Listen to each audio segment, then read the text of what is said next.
It's another frigid night in the Rocky Mountains. 23-year-old mother Terry Bell is staying indoors, doing her best to avoid the bone-chilling cold that's descended on Colorado Springs. Terry Bell was just spending the evening in her apartment with her infant. All of a sudden she hears strange noises.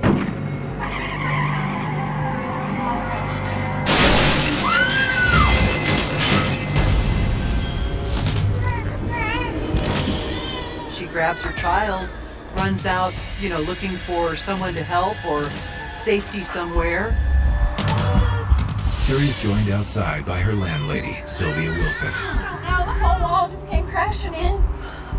They still didn't know exactly what it was, and so they looked outside and saw that it had been some sort of an accident involving a pickup truck running into the side of their building. They're just trying to figure out what happened.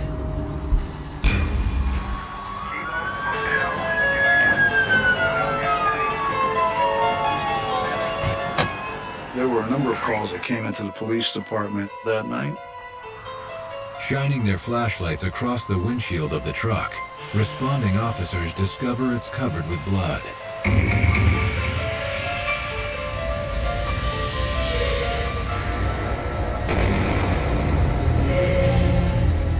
At the rear of the vehicle, one of the officers encounters an unidentified woman sitting on the ground. Inside the cab of the truck, they make an even more disturbing discovery. It wasn't until the police are there where we start hearing that it's more than just a traffic accident. There's actually a body in this truck and something big has gone on.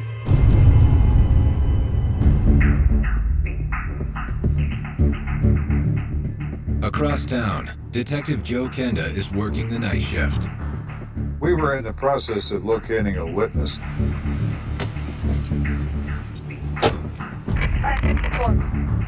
Go for Kenda. They were saying it's a homicide. We're on our way. What? We gotta go.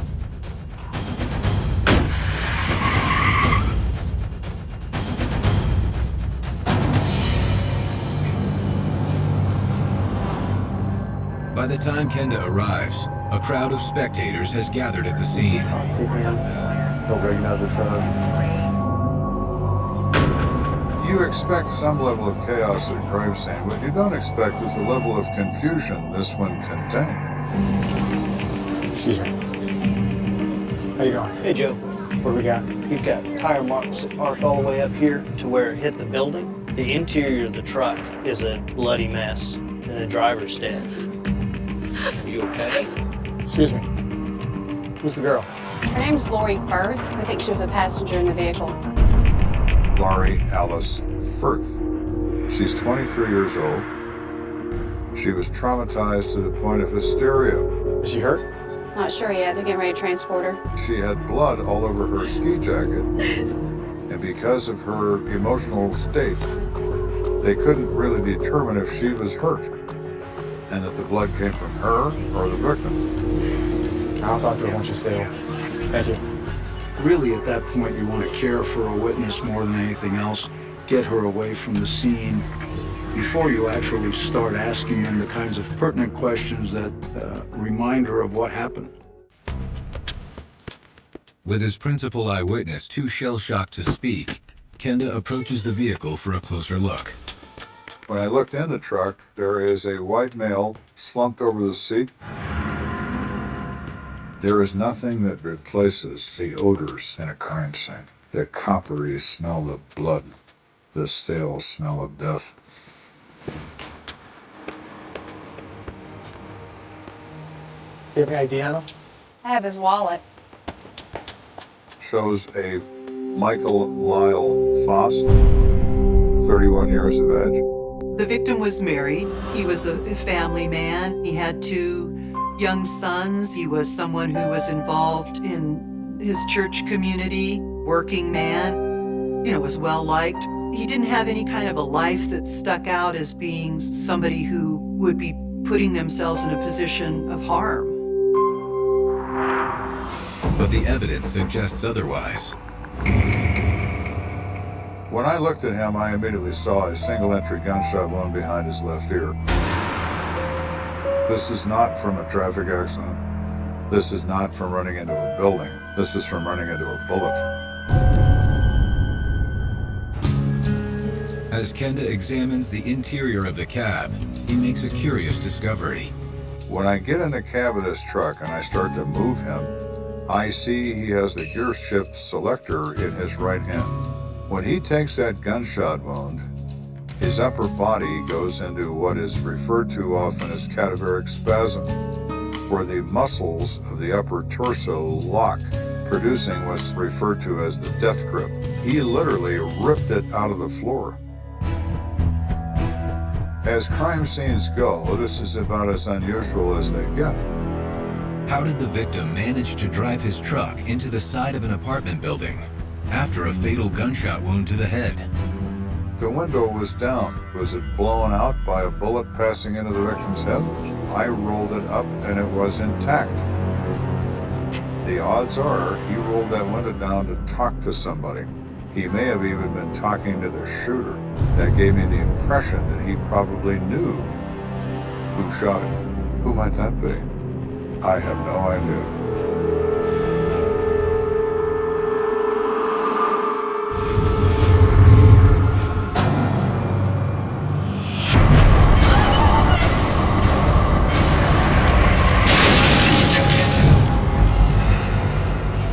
My feeling is that he takes a gunshot wound to the head, his foot mashes the gas, the engine ignites, and it drives across the parking lot, gathering speed.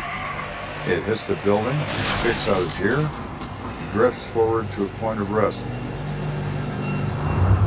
Kenda has a handle on how the murder went down, but he still doesn't know who killed Michael Faust, or why. He turns his attention to the crowd of onlookers surrounding the scene. You're actually trying to get any information you can from people if anybody actually witnessed what had taken place. Y'all seen anything? But the frigid temperatures present an unforeseen roadblock. Victims or anything? Everyone has their drapes drawn because of the cold, so no one's outside to see anything. No one hears anything except the vehicle hitting the building. I'm the landlady. But in speaking with landlady Sylvia Wilson, Kenda is able to confirm one important detail about the truck. Have you ever seen that truck in an apartment complex before? No, I've never seen it before. She said it didn't belong to any of her tenants, and she didn't know why it would be there. Can you just run that plate, find out which truck that is? Sure thing, detective. So we run a listing on this plate, assuming it's going to come back to a Michael Faust, and it comes back to a fellow named Emery. Well, why is this truck here if Mr. Emery is its owner? Dispatch on the air. I need to find the location of a Darian Emery. While Kenda waits for dispatch to pull an address, a man pushes through the crowd and starts running from the scene. Hey, stop! Hey! We scooped him up and put him in the back of a police car. And I asked one of the officers, who's that guy? Well, his name is Warren Anderson. Okay, what's Warren's story? Well, when we first got here, he was pretty agitated and said that there'd been a shooting, and then all of a sudden he changed his mind, wanted to just leave. What are you running for? I don't know. Do you have something to do with this? I don't know anything. You are a material witness if you announce that you are one, and you can't take that back. You don't get a do-over. I'll talk to you down at the station. Get him out of here. It raises my antenna. No one has to define what suspicious is. You know it when you see it.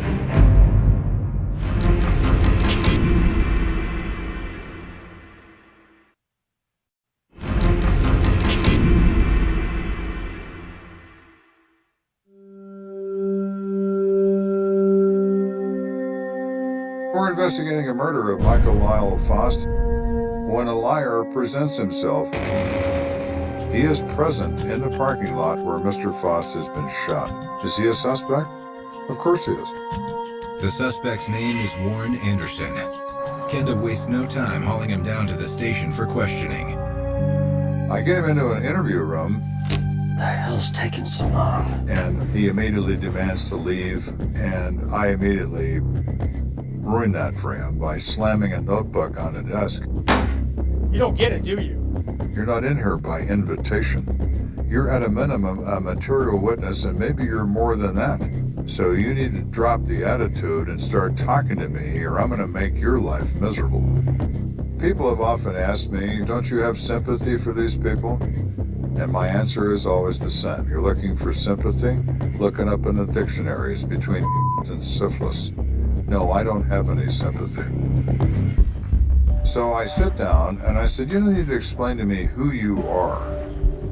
So he gives me his name, tells me where he lives, which is nowhere near this apartment complex. Okay.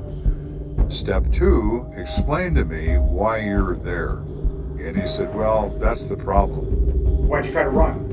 Kenda is used to dealing with suspects who have problems. In this case, Kenda has a hunch that Mr. Anderson's problem is of the marital kind. Mr. Anderson, are you having an affair? Yes. I was going to spend a few days with this girl who lives where the shooting happened. When you get to the bottom line with Anderson, you realize that his whole demeanor, his nervousness, his lying to the initial officers, is all as a result of a female that isn't his wife. Anderson's infidelity explains his cagey behavior at the crime scene. What did you see? I'll be right back. Okay.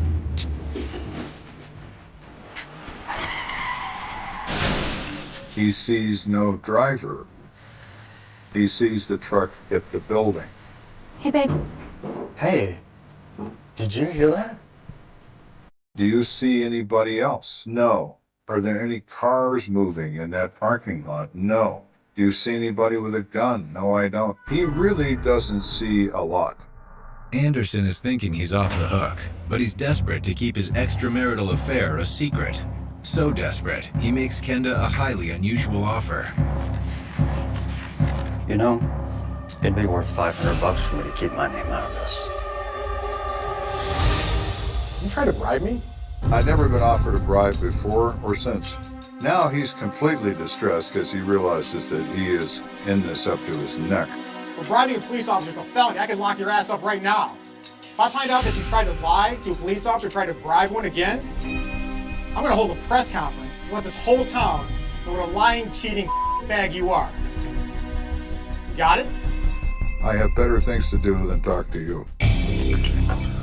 Get up. Get out of here. I better not see you again. But as a terrified Warren Anderson leaves the station, Kenda gets a sinking feeling. At that particular moment, we have no witnesses of any credibility. We have one philandering husband on our hands, and we have a hysterical female who can't be talked to. Kenda's only hope at this point is to track down Darian Emery, the owner of the pickup truck Michael Faust was driving at the time of his death. Mr. Emery represents a possibility to get some useful information. Just before dawn, It's Kenny. officers locate Emery's current place of residence. Thanks. Kenda wastes no time paying him a visit. Hello? Darian? Yes. I'm Detective Kenda. It's Detective Velez. Is it alright if we come and talk to you? Sure.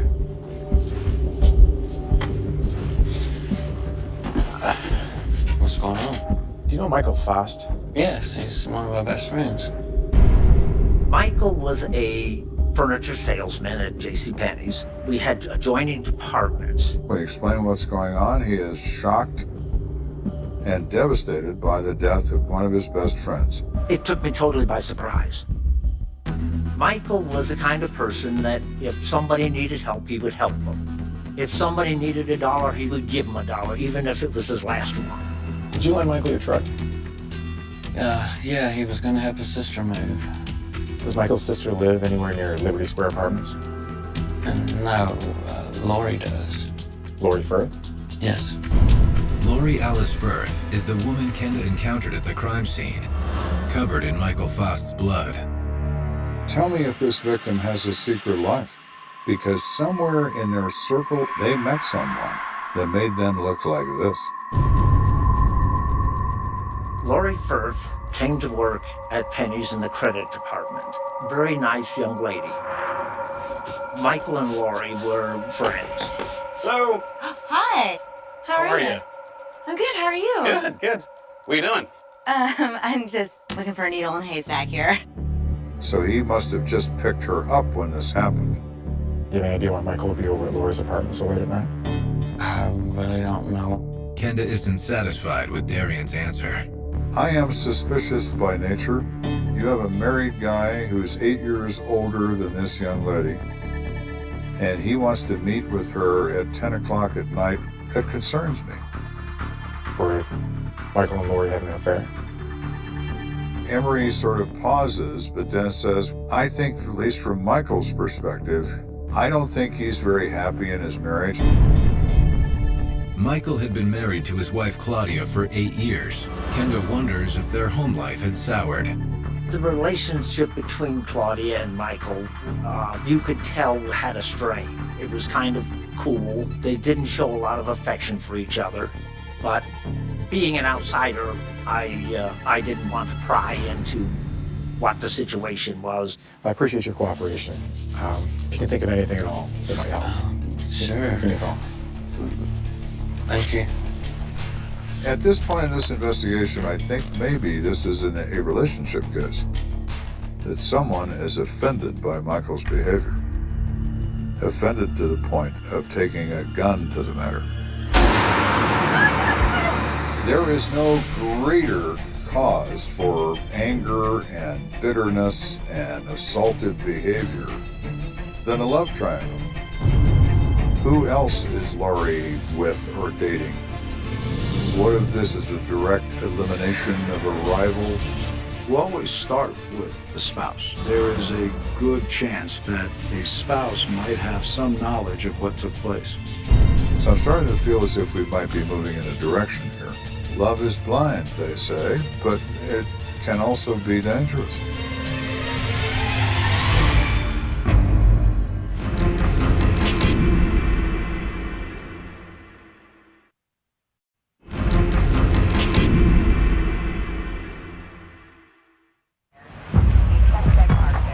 We're investigating the murder of 31-year-old Michael Faust. He's found shot to death in the cab of a borrowed pickup truck in an apartment complex parking lot. We speak to a close friend. We believe there may be an affair involved. Jealousy is a very powerful motive. Let's go talk to his wife and see what she knows about some affair.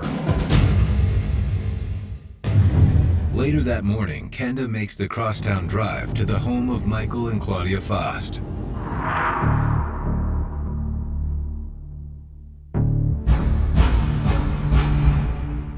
Kenda must walk the tightrope of informing Claudia of her husband's death, while simultaneously trying to determine if she was involved in the crime. When you knock on a door and you're a policeman, people know when they see you. Somebody's not home, and they now know they're not coming home. Claudia ushers Kenda into the kitchen. Michael's parents, Lyle and Priscilla, are inside. Ma'am, sir, Detective Kenda. Do you mind if I sit down? Please. Want to have a seat? There's no easy way to say this. Michael was murdered last night. Their reaction was what one would expect. Devastation, tears, denial, all the emotions you tend to see. Claudia, on the other hand, is not doing any of that. She has little or no reaction. Very surprising to me. I know it's a difficult time, but I need to ask you a few questions. Can you tell me where Michael was last night? He was with his sister, helping her move. Can you tell me about Michael and your relationship with him? We had a good marriage. But as Claudia talks, Kenda notices she refuses to make eye contact with him. She seems disconnected from her circumstances. She's aware she's a suspect. I had so much nervous energy, I couldn't sit or anything. I mean, I was cleaning the living room, cleaning the kitchen, just moving, because I couldn't stop moving. Kenda begins to suspect Claudia is either responsible for Michael's death or knows who is. But before he can make an arrest, he needs to prove motive. There's no one in the world that can bring to bear more emotion and more potential distress than a spouse. So many times murders are revenge murders, or they're murders because you want to get out of a bad marriage. As far as your relationship goes, there weren't any problems? Michael and I met when we were in college after we were married. We didn't have a lot. Michael worked at JCPenney and I worked for a real estate firm. And it wasn't easy making ends meet, but we had just bought our house. Yeah, that's not bad. We had 2 sons, Mark, who was 6 at the time, and Patrick, who was just a year old. It's a tragic story, but Kenda is still struck by Claudia's icy demeanor. I am disturbed by the lack of her emotion. Being told that her husband has been shot to death raises and piques my interest. Why are you so cold about this? You know Lori Firth? I do. She's helping him with a book. Okay, I think we're at 9.5. Munich and Vienna are heavily bombed, along with Berlin. He's working on a book about his father's experiences in World War II. And she has a lot of experience in secretarial work. And she's typing some things for him and organizing some things for him. It didn't bother you that he was spending so much time with a younger woman? No, he would never be unfaithful. What about you and your husband? Get along. I think maybe things aren't so good. Michael, what? I told you to get the kitchen stuff for actually me. Give me this, I'll just do it myself. Have you fallen out of love? Or are you involved in this? And you're not surprised that he's dead? Could you be the third person I'm looking for? Absolutely. Do Michael own any guns? Yes, a rifle and a pistol. One of them was Michael's Ruger single 6, and the other one was a .22 rifle. Really? Would you mind if we looked at those? To Kenda, Claudia Fast now seems to have had the motive and the means to murder her husband. What if Michael told her, I'm going to divorce you and I'm going to marry Laurie? What if Claudia decides that's an exceptionally bad idea? She drives to the apartments, shoots her husband, drives back home. Did that happen? I have no idea. I'm ready to come down to the station and bring the gun so we can run through ballistics. We keep him back here, I'll show you.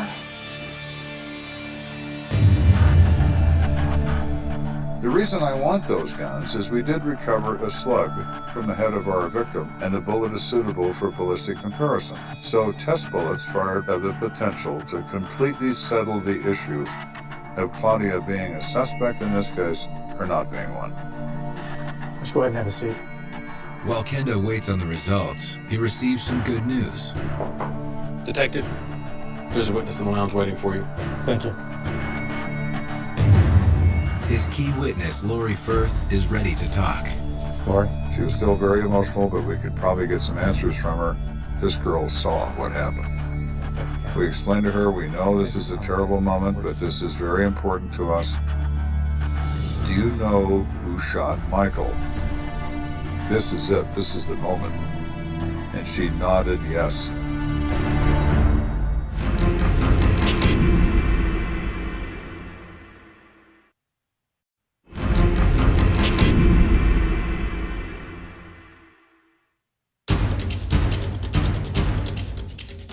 We're investigating the death of 31-year-old Michael Faust, who's been shot to death.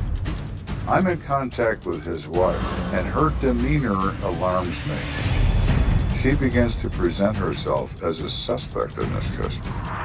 Claudia is in possession of a weapon of the same caliber used to kill Michael. So I'm waiting on ballistic evidence that could involve or exclude her. But before ballistics tests are complete, the crime's primary eyewitness, Lori Firth, comes forward. She's still in shock, but she's ready to talk. This is someone who is seated in this vehicle when this crime occurs. There is no better witness available to us than her. She is still a mess. Her eyes are swollen. Mascara is running down her cheeks. I know how difficult this must be for you. We know this is a terrible moment, but this is very important to us. Did you see who shot Michael? My ex-boyfriend, Ron. It's an unexpected revelation, but it's the breakthrough Kenda's been hoping for. We've gone from nothing to conjecture to knowing. It's no longer a puzzle. I've got the keystone. Lori's statement all but eliminates Claudia Faust as a suspect and gives Kenda some insight into why Claudia was so detached during their interview. When I was talking with the detectives, they may have thought that I was not as grief-stricken as I was, and probably because I was more in shock than anything else. People do have many different reactions to notification of death, but coldness or non-reaction is rare until you explore it further and discover that they have feelings. With the mystery surrounding Claudia's behavior solved, Kenda presses eyewitness Lori Firth for more information. What's Ron's last name? Ronnie Ball. I first met Ron. I worked at the Pentagon as a clerk stenographer. Well, hello. Hi. Good to see you. Can I help you with anything? Yes, actually. I came by to see maybe if you wanted to go out to eat. Maybe on Saturday. Sure. He was an up-and-coming officer in the Air Force, very well thought of. Everyone admires him and admires his work. Captain Ball was perceived to be a bright, rational, intelligent young man, an up-and-comer. Lori quickly fell madly in love with Ronnie, but Lori explains to Kenda that Ronnie wanted to take things a little slower. Well, I think I probably fell harder for him. He was, more married to his work than anything. When you're a young officer, you do put your career first to move up in rank. Ron's hard work paid off. He soon received a post at NORAD in Colorado Springs. He got promoted to captain, and he was made the aide-de-camp to the commanding general of the North American Air Defense Command. All saw him as golden boy, that he could do no wrong. Lori asked Ronnie to take her with him to Colorado Springs. Begrudgingly, he agreed.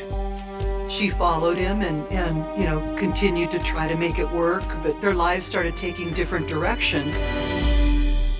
According to Lori, Ronnie's job was all-consuming. He was routinely invited to parties involving high-ranking military officers and government officials, an opportunity to politic around the room. And Lori didn't care for it. Lori began to lose patience with Ronnie. Lori, you gonna make us late again? You know what? You should be thankful I'm even going to another one's boring cocktail parties of yours. Boring cocktail parties? Uh-huh. It's not a boring cocktail party, it's my career. Oh, that's right. Sorry, I forgot.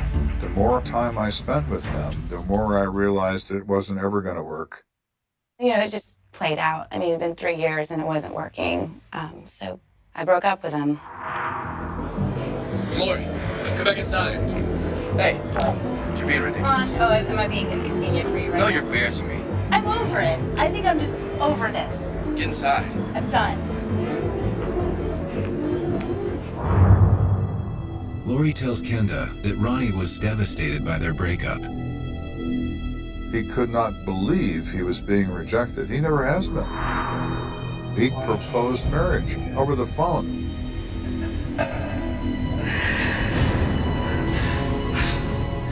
He left a couple of letters on Lori's desk talking about how life wouldn't be worth living without her.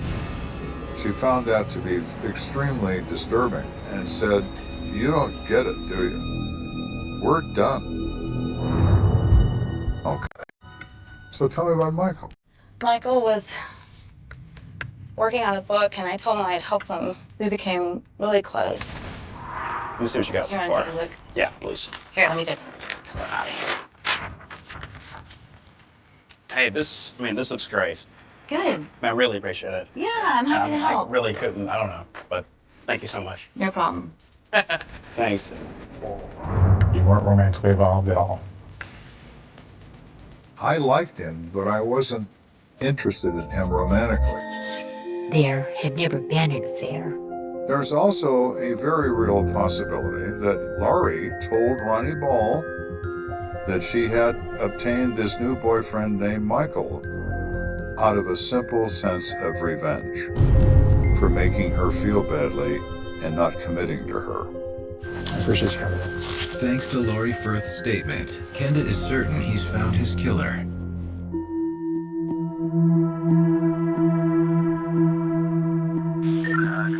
Kenda issues an APB on Ronnie Ball's vehicle, and police launch a citywide manhunt. So we've got every policeman's eye in the city looking for this car.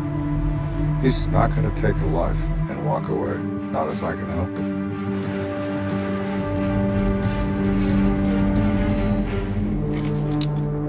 61 Acre Dispatch. I believe I found that suspect vehicle. A patrol officer says that car is parked in a parking lot of a bar at 6500 North Academy, and I assume the occupant is inside the bar. Kenda calls in SWAT and briefs the team leaders in the alley behind the bar. Gentlemen, here's what we got. We located the suspect's car in the front, so we're assuming he's inside. Police don't know, okay, is he suicidal? Is he still homicidal? Is he armed? If Captain Ball had his weapon on him, then you would have a firefight with regular patrons who are in there. You have a potential for a lot of carnage. So we consider how we're going to handle this. The best plan is to take a tactical sergeant in plain clothes, have him walk in and recon the bar. Is he in there? Or did he just leave the car here and go somewhere else? So the TAC sergeant goes into the bar as if he's a customer. What are you drinking, love? What time do you close? 3 tonight. Sees Ronnie Ball sitting at the bar in his Air Force uniform with a drink in front of him. He doesn't try to arrest him. He just walks past him. He's definitely in there. What's it look like? There's a front door and a back door. There's about 15 patrons and there's one bartender. So the plan is for the TAC sergeant to go back inside and arrest him at gunpoint. And then announce it on a throat mic he's wearing. You guys go with him. And the cavalry will charge in the door after that. Be safe. Go. SWAT officers surround the building, blocking off all the exits. We still don't want a confrontation inside. So the TAC sergeant walks into the bar, and Ronnie's bar seat is empty. Where is he? He's somewhere, and I don't know where.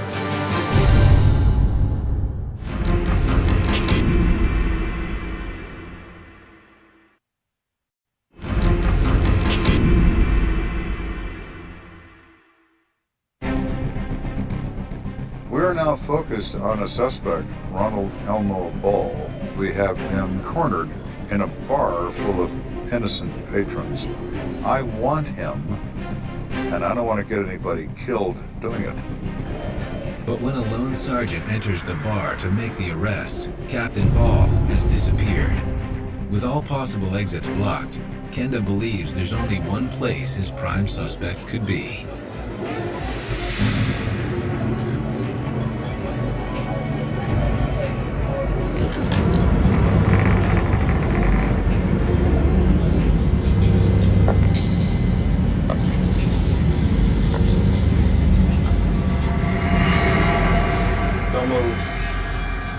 Come on in, I've got him. The TAC sergeant informs him if he moves, he's going to kill him.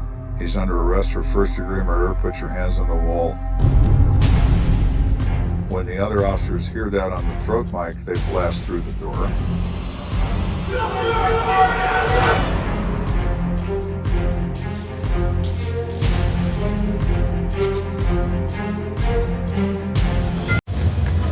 Put in my car.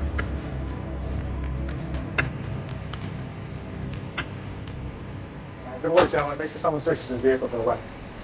Once Captain Ball is in custody, Kenda's men search his vehicle in hopes of finding the murder weapon. He has tossed the gun or he's taken it home.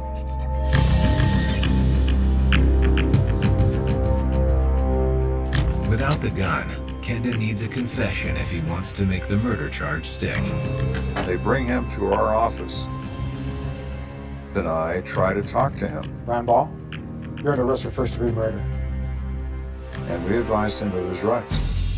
I want to speak to a lawyer.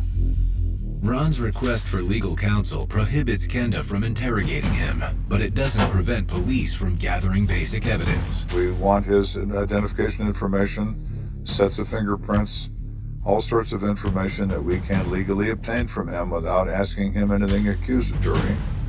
While Ball is fingerprinted, Kenda notices his unusual behavior. Just love each other. We're supposed to be together. He is talking as if he's talking to himself. What is going on with this guy? She knows I wouldn't kill anybody. This is not my personality. It's not my character. And he goes on and on. It's extremely bizarre behavior. Officer, can you let me know when his lawyer gets here? Yes, sir. As Kenda waits for Ronnie Ball's lawyer to arrive, he's ambushed by a trio of unexpected visitors. There's 3 Air Force officers out front demanding to speak to someone in charge. Here is a colonel and 2 majors to find out what's going on. Gentlemen, how can I help you? What's your name and rank? I said, my rank? I'm a detective. That's all you are? Correct. That's all I am. But to him, that meant I was some kind of subordinate. Where's Ron? Oh, we have Mr. Ball in the back. And what do you have Captain Ball charged with? Mr. Ball's been charged with first-degree murder. They most likely thought it was a DUI or some minor civilian offense, 1 count of first-degree murder. He blanched and looked at me and said, well, thank you. And they all turned around and immediately left. Have a nice day, gentlemen. Arrogance turned to shock, and they disappeared. Within hours, Captain Ronald Ball is officially discharged from the United States Air Force. Apparently, you aren't part of the U.S. Air Force anymore. Those are your discharge papers. Congratulations. You sure you don't want to talk about this? Not to you. All right. That had to be the fastest discharge in military history. Even without Ball's cooperation, Lori Firth's formal statement has given Kenda and his team everything they need to piece together what happened the night Michael Faust was murdered. She has said that Captain Ball came over to her apartment at about 8:15 on the night of February 16th. What in the world? Ron. God, you look like... Have you been drinking? No. He was intent on getting back together with her. I need to be with you. And you need to be with What are me. you talking about? What is going on with you? According to Lori, his behavior was erratic. You're not right. He's smelling her perfume bottles. Stop touching my stuff. He's just acting in a completely bizarre way. And she's becoming a little bit frightened of it. Lori claims Ronnie also accused her of sleeping with her new co-worker, Michael. You know what? And that's none of your business. That is none of your business. No, you're for me. No matter what I say, he doesn't want to hear it or he doesn't believe it. Me and you are supposed to be together. Okay, you know, you had your chance, Ron. Now, And she finally says to him, you need to leave. Get out of my apartment. It's over. It's not ever going to be anything but over. you leave. He left the apartment at about 9:35 that evening. Not more than 10 minutes later, Michael Faust shows up at her apartment. What do you...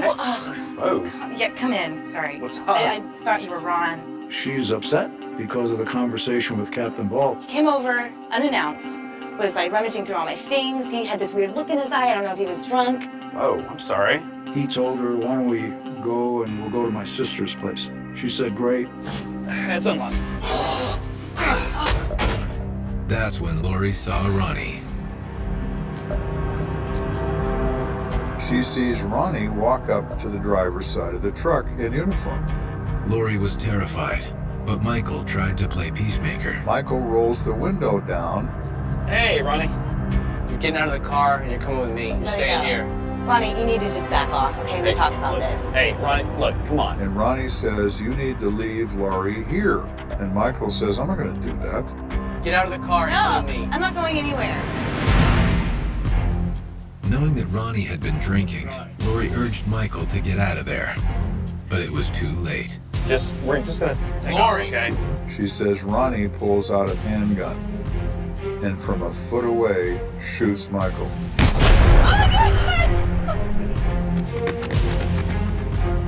Michael's foot mashes the gas. The truck begins to roar across the parking lot when it hits the building. The truck rolls forward Everything about what Laurie says works perfectly for me. The crime scene, to the condition of the victim, to the race across the parking lot. I think it's absolutely the truth. But when Ronald Ball's case goes to trial, it takes a cruel and unexpected turn. He obtained probably one of the best criminal defense attorneys in El Paso County, who raised the specter of temporary insanity in his case, sold it to a jury, and he was found guilty but insane. He was placed in the Colorado State Hospital for treatment and not into a prison. If I could explain to anyone, how does this kind of a person lose control to where he commits first-degree murder? If I knew the answer to that, I could retire to the south of France. Emotion is a very dangerous thing. Just trying to figure out how to go on from there was really hard. It is probably the worst thing you could ever hear in your life. That your husband, the father of your sentence, is no longer in your life forever and ever. It's been over 30 years and it still hurts. The war between men and women has gone on for 6,000 years. And Michael, unfortunately, was a casualty of that war. Michael dies having not done anything wrong at all. He meets the wrong girl who has the wrong ex-boyfriend. The first thing they remember is the silence, too clean, too sudden, like someone had reached down from the dark and pinched the entire world between two fingers. A Texas night in 1987 is supposed to hum. Cicadas. Distant trucks. The thin, metallic whine of a highway that never truly sleeps. But on the shoulder of Farm to Market Road, 1973, under a moon that looks bleached and indifferent, the air goes dead. And in that dead air sits a car, with its door open like a mouth that can't decide whether to scream or swallow, its interior light still burning, pale as a hospital lamp, spilling onto gravel and dry weeds, illuminating nothing, no body, no purse, no driver, just absence, raw and freshly made. A state trooper rolls up slow, tires crunching, spotlight slicing across mesquite and scrub, and the beam finds what headlights don't want to show, a single high-heeled shoe lying in the dirt like it was dropped mid-step, toe pointing back toward town as if the road itself is trying to send somebody home. The trooper steps out. The door is warm. The engine is off. The keys aren't in the ignition. The radio is set to a station that's already drifted into static, a whispering snowstorm trapped behind plastic knobs. And when he calls it in, his voice is steady, professional, but there's a tiny catch in the phrasing, the kind you only hear when a man is looking at something that feels wrong in a way rules were never designed to handle. A vehicle abandoned. Signs of struggle uncertain. Possible missing person. Possible, anything. Her name is Marla Kincaid. 19 years old. Waitress at the Copper Spur Diner off the highway, the kind of place where coffee is poured like it's a civic duty and the booths hold more secrets than the confessionals at First Baptist. Marla has a laugh people remember because it comes out quick, like she's surprised by her own joy. She wears her hair up when she's working and down when she's trying to feel older than 19. She has a boyfriend who thinks jealousy is love, a mother who counts tip money at the kitchen table like a prayer, and a little brother who still believes his sister is unbreakable, because she always comes back. On the day she disappears, West Texas is doing what it always does, pretending the sun isn't a weapon. Heat ripples off asphalt. Oil pumps nod in the distance like bored giants. The sky is a hard, endless blue, the kind that makes you feel small and watched. Marla clocks in at 4, wipes down tables, refills napkins, smiles at men who don't deserve it and families who do, and sometime around 9:30 she tells her co-worker she's getting off early. There's a reason, she says, Just a quick stop. She doesn't say where. She doesn't say with who. She says it like it's nothing. Like it's ordinary. Like she'll be back in her room by midnight, the fan spinning in the window, the world still intact. At 10:08, a customer remembers seeing her in the parking lot, leaning against her car, a beat-up 81 Cutlass with a cracked taillight and a dashboard that rattles like loose teeth. She's talking to someone. A man. Or maybe a shadow shaped like a man. The customer can't be sure, because the sodium lights make everything look jaundiced and unreal. He thinks the man is taller than her. He thinks the man wears a hat. He thinks, his memory becomes a fog the moment anyone asks him to swear to it. By 10:30, the diner is quieter.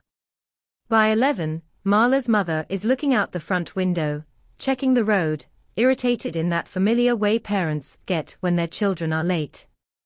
By midnight, irritation rots into fear. By 1 a.m., her mother is dialing the sheriff's office, and the deputy on the other end is doing the classic small-town dance. Calm her down, ask if Marla ever does this, tell her maybe she's with friends, tell her to wait until morning, tell her, without saying it, this is Texas, people wander, people come home. But the thing about disappearances is they don't announce themselves. They slip a blade between moments, and suddenly the timeline is bleeding. Morning comes, and Marla doesn't. 8 a.m. turns to noon. Noon turns to late afternoon. And when her mother drives to the diner, the manager shakes his head, eyes dull with worry. Marla never showed back up. Nobody called. Nobody knows. Her boyfriend shows up too, jaw tight, anger masquerading as concern, demanding to know who she talked to, demanding to know why she'd leave without him, as if possession can substitute for love. Then the trooper's call hits the sheriff's desk. Abandoned vehicle on FM, 1973. Door open. Shoe. No driver. The deputies who arrive don't talk much. They don't want to breathe too hard and disturb whatever story the dirt might be telling. They photograph the shoe where it lies. They photograph the tire tracks, the scuffs in gravel that could be nothing or could be the last argument a body ever had. They photograph the car interior, a fast food receipt crumpled near the passenger seat, a cheap cassette tape half ejected, a smear on the window that looks like someone pressed a palm there and slid downward, slow. They find her purse. No. They find her wallet. No. They find her cigarettes. No. They find the kind of cheap gold necklace she always wears. Not on the seat. Not under the pedals. Not anywhere. AK-9 unit arrives. The dog circles the car, nose down, tail stiff. It sniffs the open door, sniffs the shoe, sniffs the ground, and then it does something that makes grown men exchange looks without words. It pulls. Hard. Away from the car. Toward the brush. Toward the darkness beyond the shoulder where the world drops into scrubland and gullies and the kind of terrain that can hide a person forever. The handler follows, boots scraping, flashlight bouncing, heart pounding in a rhythm nobody says aloud. The dog drags them 20 yards in. 30. 40. It stops at a patch of disturbed earth, just a scuff, just a smear, just the faintest suggestion of a drag mark. The dog whines. It turns in circles, confused, irritated, like it can't find the next page of the scent trail. Then it sits. The handler swears softly. The dog has lost her. Not because Marla vanished like a ghost, but because something happened that scrubbed her off the map. A vehicle, maybe, or water, or wind, or the simple fact that Texas can swallow scent the way it swallows sound. From that moment, the case becomes a fever. The sheriff, Harland Mays, a man with a grey mustache, and the tired eyes of somebody who's seen too much land and too little justice, declares it a missing persons investigation. Volunteers pour in. Church ladies with casseroles. Oilfield workers with flashlights. Teenagers with bikes riding ditches and calling her name. They search arroyos and culverts, crawl under bridges, sweep the edges of cattle tanks, kick through brush where snakes coil and spiders watch. Helicopters circle once and leave, the county budget too thin to keep them long. Deputies drive back roads, checking abandoned barns, looking in the shadowed mouths of pump houses. The Texas Ranger assigned to assist shows up in a crisp hat and a quieter confidence, and he asks the questions that make people uncomfortable. Who would want her? Who knew her route? Who last saw her? What did she tell you that you didn't think mattered? In the diner, the table where Marla always takes her break becomes a shrine before anyone calls it that. A candle. A handwritten sign. A photo clipped from her high school yearbook where she's smiling too wide, eyes bright, cheeks still round with youth. Customers glance at it and then look away fast, as if eye contact with the missing will pull them into the same void.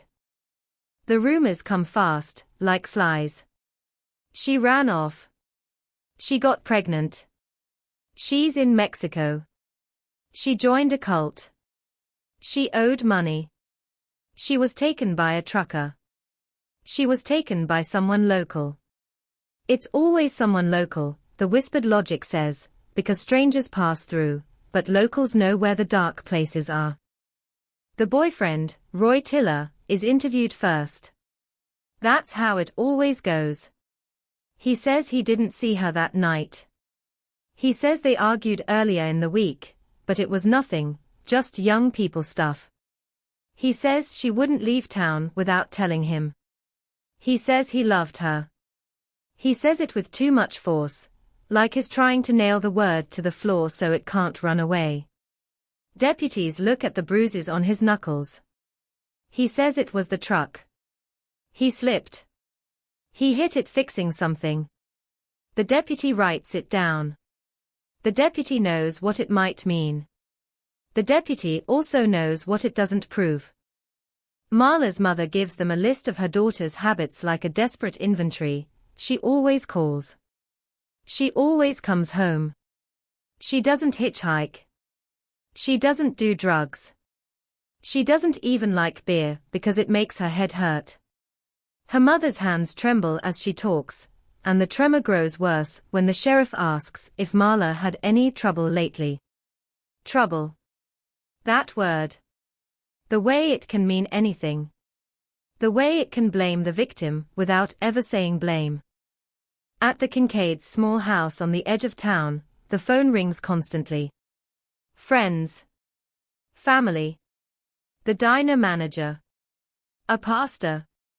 A woman selling psychic services who claims she saw Marla near water and wants $50 for details. The calls become a torture device. Every ring is hope, every hang-up a new wound. 2 days after the car is found, a rancher named Lowell Briggs calls in. He says he saw something that night.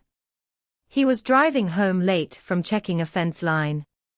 On FM 1973, he saw a car pulled over, hazard lights blinking. He saw a truck behind it. Dark color. Maybe green. Maybe black. He saw a man by the driver's door. Or maybe two. He can't be sure because it was fast, because he didn't want trouble, because he had a family, because sometimes in Texas you learn to keep your eyes on your own road. But he remembers one thing with a clarity that makes his voice drop when he says it. He remembers the man's posture. Calm. Unrushed. Like whatever was happening belonged to him. Deputies canvass for that truck. They stop pickups at gas stations, ask questions, make note of plates. They check with the oil companies, ask about crews, ask about who was off shift. They pull records from the diner, any out-of-towners who paid with card that night. But in 1987, the world is still analog in the places that matter. Cash is king. Paper receipts fade. Memories mutate. A week in, a teenage boy finds something in a ditch about a mile from where the car was discovered. He's walking home from a friend's house, cutting through the weeds, and he sees a glint in the dirt like a coin. It isn't a coin. It's jewelry. A cheap gold necklace, the kind you can buy at a mall kiosk, the kind that turns your skin green if you wear it too long. The clasp is broken. The chain is twisted like it was yanked hard. Inside the small oval locket is a tiny photo, Marla, younger, standing beside her little brother, both squinting into sunlight. When the deputy holds it up, the boy starts to cry because suddenly this isn't rumor, it isn't diner talk, it isn't a poster on a telephone pole. It's real. It's physical. It's proof that a person can be pulled out of their own life like a thread, leaving behind only scraps. The necklace becomes evidence. Bagged. Tagged. Logged. The locket photo is copied and returned to the family, because the sheriff can't stand the idea of it sitting in a file drawer like a dead thing. The lab in Austin tests it for prints, for fibers, for anything. The report comes back, smudges.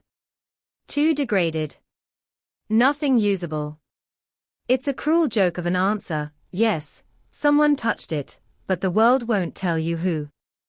The Texas Ranger, name of Chet Ralston, starts visiting the diner. He sits in a booth with his coffee and watches people come and go. He listens. He asks about the man Marla talked to in the parking lot. He collects descriptions like broken glass, tall, hat, boots, maybe a mustache, maybe not, maybe clean-shaven, maybe older, maybe younger. He sketches composites that look like half the county. He pins them to the bulletin board and watches the community recoil, because everyone knows someone who looks like that. Everyone knows someone who could be that. Then the calls start. Not from psychics. Not from busybodies. From men who say things and hang up. From voices that rasp and chuckle and breathe too close to the receiver. One call comes into the sheriff's office at 2:17 a.m. The dispatcher answers, and for 3 seconds there's only wind. Then a voice, male, low, amused, says, "She shouldn't have stopped." And the line goes dead. The dispatcher's hands shake so hard she drops her pen. The tape is played back. The voice is distorted by cheap phone lines, impossible to identify. But the message is clear in its cruelty. Someone out there is watching the panic like it's entertainment. The sheriff goes to Marla's mother's house that morning and tells her about the call, because in a small town you can't keep a secret like that from the people it belongs to. The mother listens, face turning white, then she sits down slowly as if her bones suddenly forgot how to hold her. She presses her palms to her eyes, and the grief that comes out of her is not loud. It's worse than loud. It's a thin, broken sound, like air escaping a tire. The kind of sound you never forget once you've heard it. By week 3, the search teams have covered miles. Dogs have hit on nothing new. No body. No clothing. No footprints that survive the wind. The case begins to change shape in the minds of the public. It becomes less like an emergency, and more like a story people tell themselves while locking their doors at night. Gas stations sell out of pepper spray. Fathers drive their daughters to work and wait in the lot until they get inside. Mothers warn their sons too, because fear doesn't discriminate, it just spreads. And then comes the weird clue. The one that makes the case tilt into something darker. A mechanic on the south side of town finds Marla's keys. Not all of them. Just one key, a single brass house key, sitting on his counter like it was placed there carefully. It's not with a note. It's not in an envelope. It's just there, among bolts and receipts and coffee stains, as if it grew out of the wood. The mechanic swears he didn't put it there. He swears he's never seen it before. He swears he looked away for only a minute. A customer came in, asked about tires, left. The mechanic can't describe him well, average build, baseball cap, jeans, because average is camouflage in Texas. But the key is unmistakable. Marla's mother recognizes the little nick near the top, the mark from when Marla tried to open a paint can with it and bent it slightly, laughing like it was the funniest thing in the world. The sheriff takes the key, heart sinking, because keys are intimate objects. Keys mean access. Keys mean someone had her close enough to take them, close enough to hold them, close enough to decide when and where they would resurface. And leaving it on that counter isn't just a clue. It's a message. A taunt.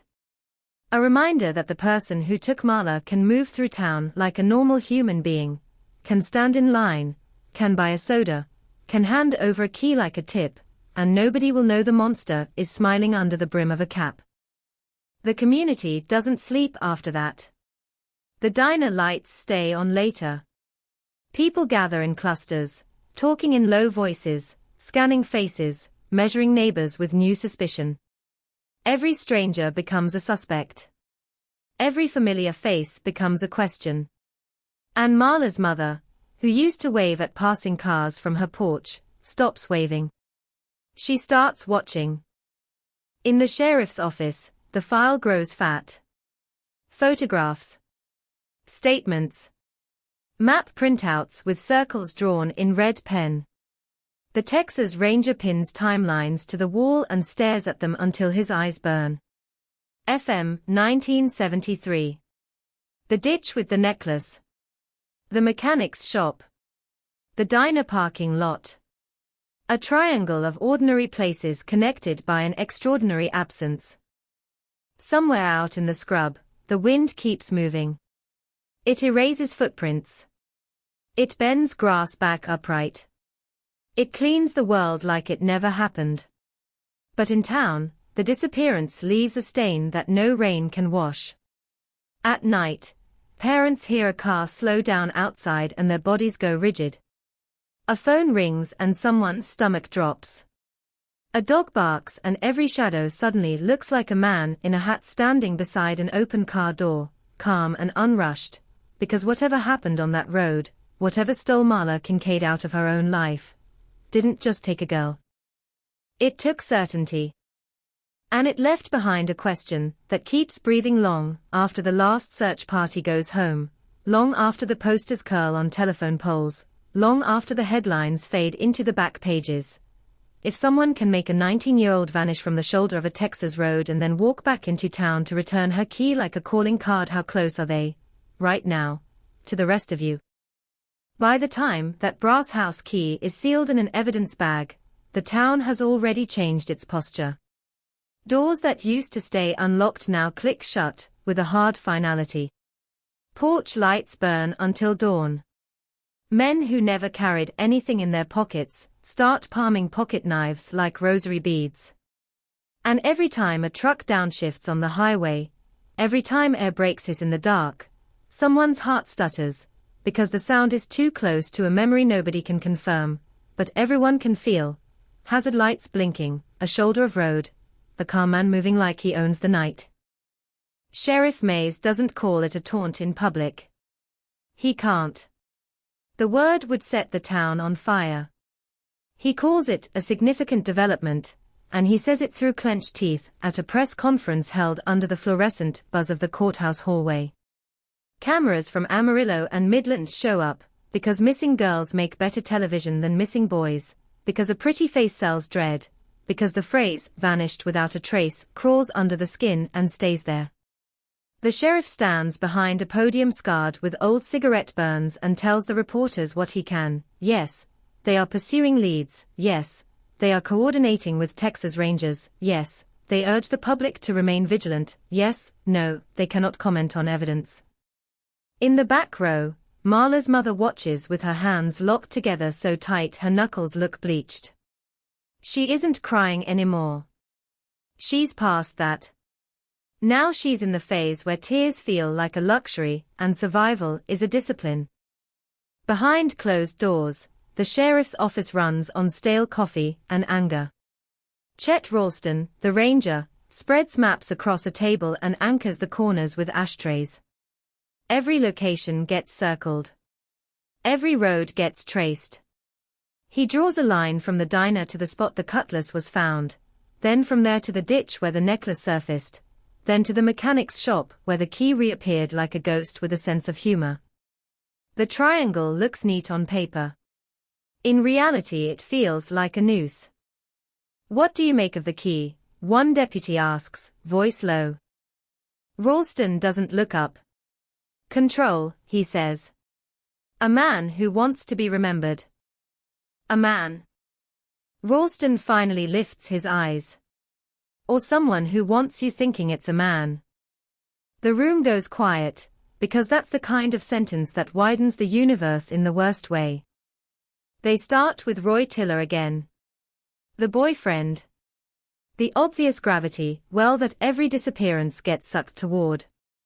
Roy comes in wearing a work shirt, with oil stains, and a look that says he's already decided he's the victim here too. He leans back in the chair like the sheriff's office is wasting his time. He answers questions with impatience sharpened into sarcasm. "Where were you at 10 p.m.? "At home." "Alone?" "Anyone see you?" "No." "Why do you argue with her?" "We didn't argue." "People say you did." "People talk." "Did you hit her?" "No." "Did she tell you she was meeting someone?" "No." "Did she ever mention being followed?" "No." "Did she ever mention a man in the diner, a customer who made her uneasy?" "No." Ralston watches his hands. Watches the way Roy's fingers curl and uncurl, restless, like they are trying to grip something. He asks Roy about the bruises again. Roy's jaw tightens. He repeats the story about the truck. Same words, same rhythm, rehearsed. The deputy writes it down again. The pen scratches like an insect. They ask Roy to take a polygraph. He scoffs, but he agrees because refusing would look worse. The county brings in a polygraph examiner from 2 towns over, a man with a briefcase and a face that never changes. Roy sits with sensors on his chest, cuffs on his fingers. The machine draws its jagged lines like a seismograph waiting for an earthquake. "Did you harm Marla Kincaid?" "No." "Did you help anyone harm her?" "No." "Do you know where she is?" "No." The examiner's eyes flick over the paper. He doesn't say much. He doesn't have to. When the test is over, he pulls Sheriff Mays aside and murmurs something that drains the sheriff's face of color. Deception indicated. Not proof. Not a confession. But the kind of result that turns a man into a target. Word leaks anyway, because small towns leak like sieves. By sundown, Roy can't buy a beer without someone staring. By midnight, someone throws a bottle at his truck. By the next morning, Roy did it, is scratched into the dust on his windshield. Roy storms into the sheriff's office furious, demanding protection, demanding they stop harassing him, and Sheriff Mays tells him, flatly, that nobody is harassing him except his own choices. Roy slams the door so hard the frame shudders. But Ralston doesn't let the polygraph hypnotize him. He's seen too many cases where the obvious suspect is just the loudest noise in the room. He wants the quiet noise. The calm noise. The man who can return a key without trembling. He goes back to the diner and pulls the night apart minute by minute. He interviews the cook who smoked out back around 10, and saw a dark pickup idle by the dumpsters for a moment before rolling off. He interviews the waitress who remembers a man at table 7, alone, coffee untouched, watching the door like he was waiting for a signal. She can't describe him well, just that he wore boots too clean for someone who'd been on the road. Ralston asks about his hands. The waitress thinks. She says his hands looked smooth. Not a labor. Not oil field. Not ranch. The kind of detail that feels like a hook, catching on something invisible. He checks the receipts. Table 7 paid cash. Of course. He checks the payphone outside the diner, the one bolted to the wall near the vending machines, the one that smells like metal and cigarettes and secrets. He has a deputy pull the call logs from the phone company, slow and bureaucratic, and when they arrive the list is maddening. A handful of local numbers. A few long-distance calls. Nothing that screams Marla. Nothing that screams abduction. Just the humdrum noise of people living their lives, while one life gets cut out of the pattern. The anonymous calls to the sheriff's office keep coming. Sometimes they are silent. Sometimes there's breathing. Once, a voice says, "Stop looking in the wrong places," and hangs up. Another time, a voice says, "She's not where you think," as if the entire town isn't built on the fact that they don't know where to think. The dispatcher starts sleeping with the lights on. The sheriff assigns a deputy to trace calls, but tracing in 1987 is slow and clumsy and often useless. By the time the phone company triangulates anything, the caller is gone, melted back into the dark. Then, 2 weeks after the key appears, something else surfaces, literally. A boy fishing in a stock pond south of town hooks something that isn't a catfish. The line goes taut, and he pulls, cursing, until the water breaks and a purse comes up dripping and heavy, leather swollen, strap tangled with weeds. The boy's father recognizes it instantly, because he's seen Marla carry it. Brown leather, chipped buckle, a little stitched flower on the side. The father's face goes gray. He tells the boy to drop it like it's radioactive. Deputies arrive and wade into the pond. They photograph the purse on the muddy bank.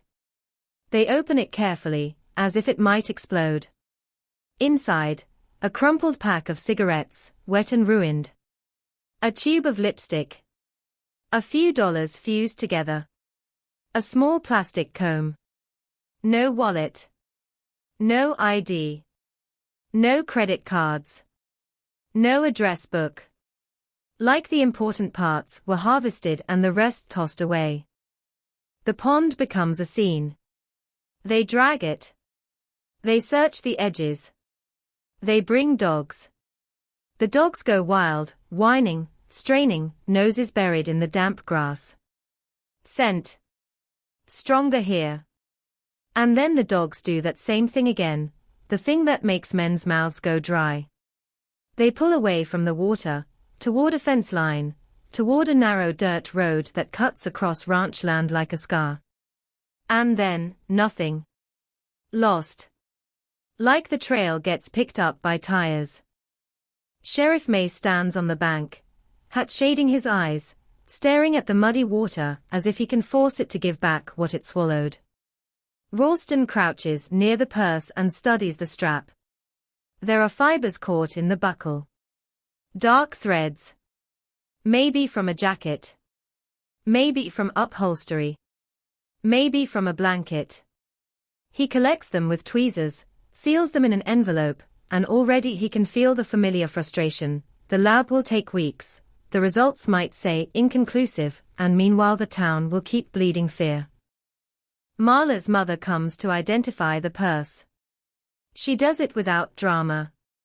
She takes one look and nods, like she's signing a document. She reaches out, touches the wet leather with 2 fingers, and then pulls her hand back fast, as if the cold of it has bitten her. Her lips part, and for a second she looks like she might say something. Instead she inhales, slow, and asks the sheriff a question that lands like a hammer. If someone wanted her to come home, why do they keep giving me pieces? No one answers, because no one can. The theory in the office starts to harden. Someone abducted her from the roadside.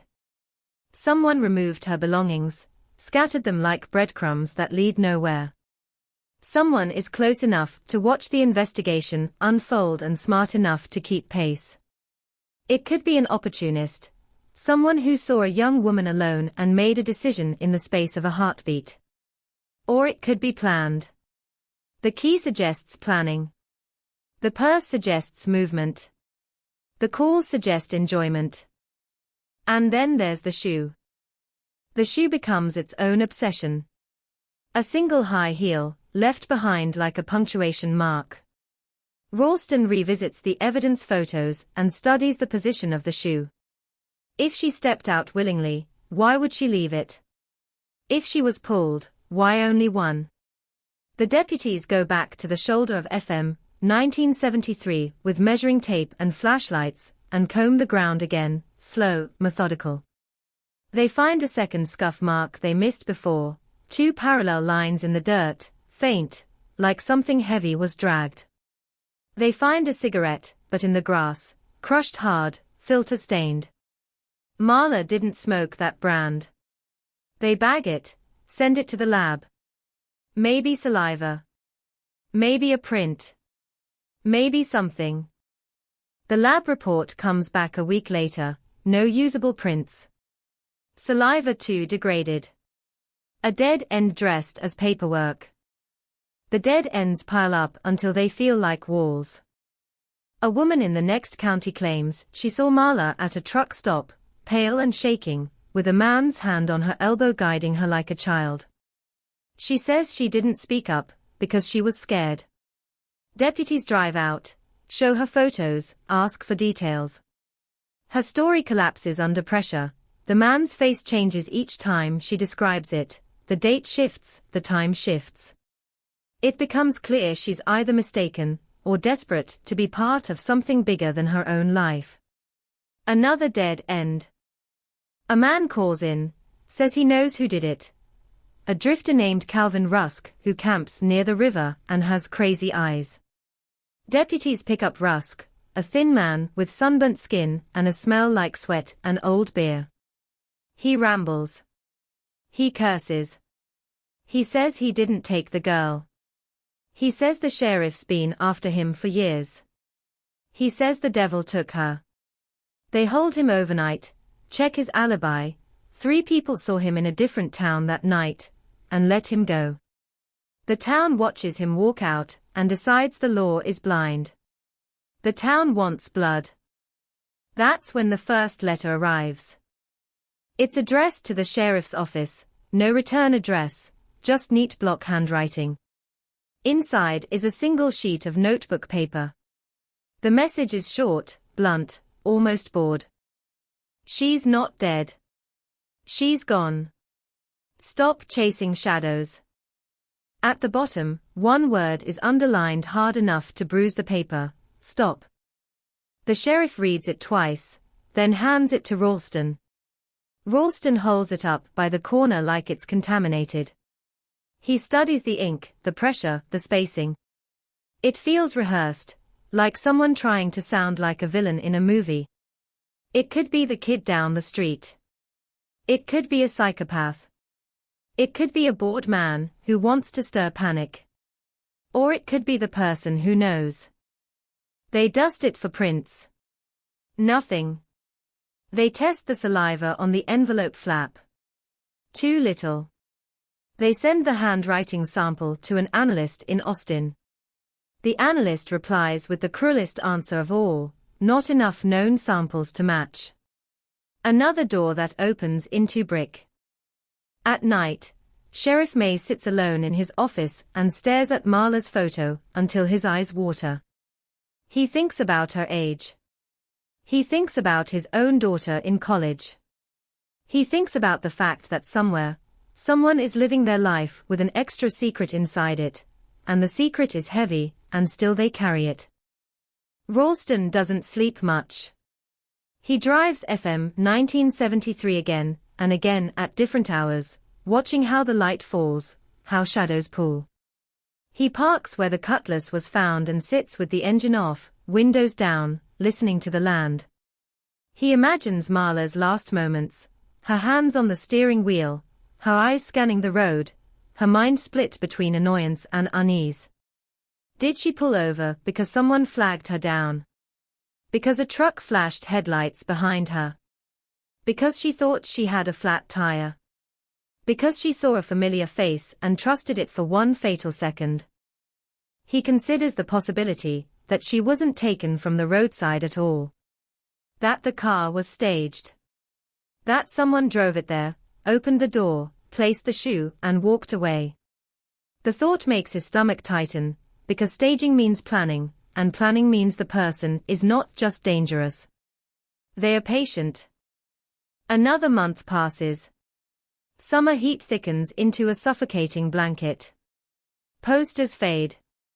Searches thin out. Hope becomes something people handle gently, like glass. The sheriff's phone rings less often. When it rings, half the time it's another false lead, another rumor, another voice trying to sell certainty in exchange for attention. Then, on a night when the town is quiet in that uneasy way quiet can be, the dispatcher at the sheriff's office answers a call and hears a sound that doesn't belong on a phone line. It's music. Tinny, warped, but unmistakable. A cassette tape playing. And underneath it, faint, far, threaded through the hiss, someone sobbing. Not words. Just that broken, involuntary sound of air and pain. The dispatcher's breath catches. "Hello," she says, trying to keep her voice steady. "Sheriff's office. Who is this?" The sobbing stops. The music continues for one more second. Then a man's voice, low and almost gentle, slides into the line. "Tell her mother," he says. "Tell her to stop waiting by the window." And then the line goes dead. In the silence that follows, the dispatcher realizes she's gripping the receiver so hard her fingers hurt. She stares at the phone like it's a snake. Across the room, a deputy watches her face and knows, before she even speaks, that something has just shifted. Not resolution. Not clarity. Something worse. Because the call didn't bring answers. It brought proximity. It brought the sick feeling that whoever did this isn't a shadow in the distance. He's close enough to know exactly what Marla's mother does at night.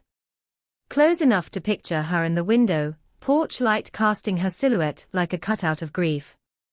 Close enough to decide, with casual cruelty, that she should be told to stop.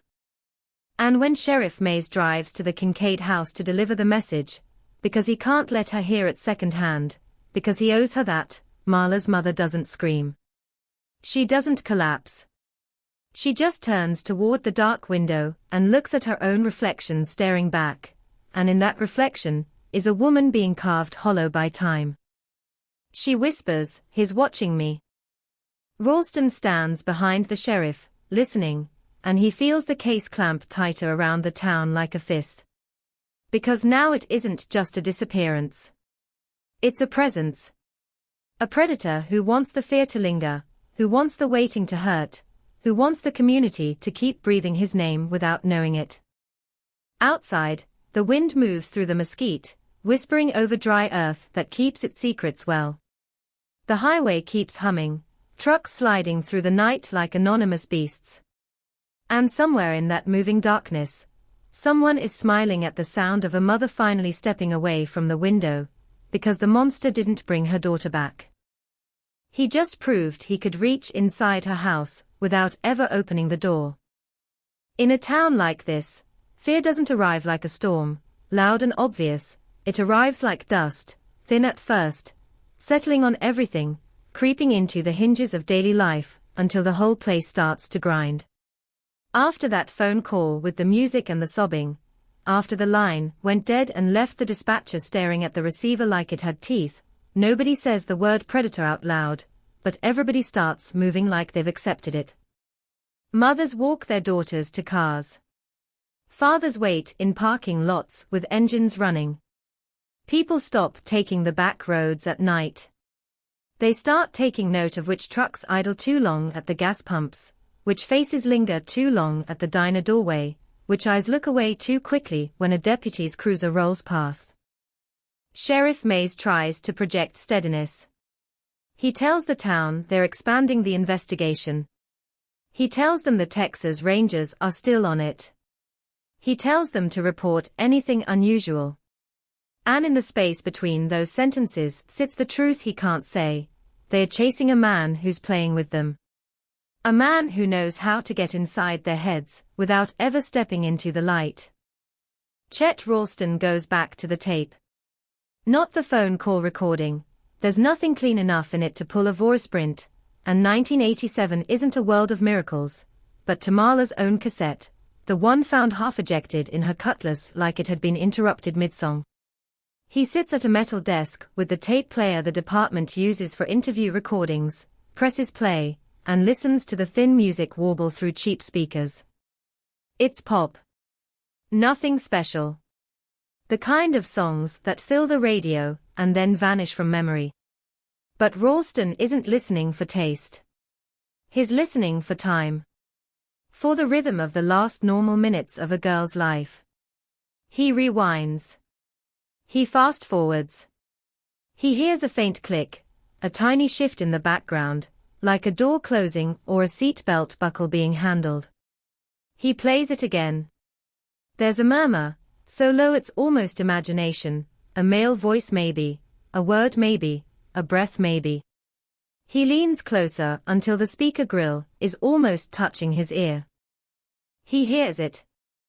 Not a full sentence. Not a confession.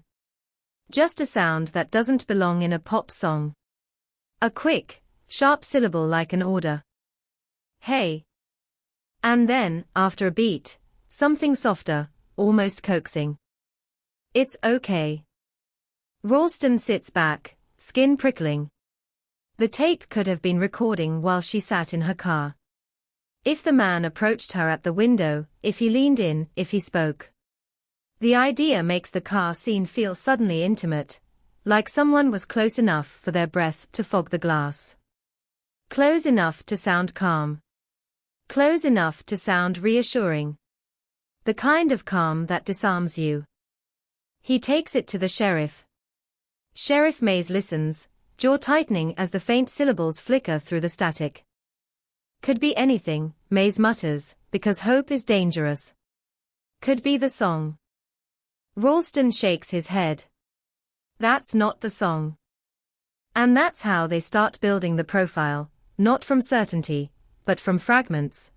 A calm approach, a reassuring tone, a man who can speak softly while doing something violent.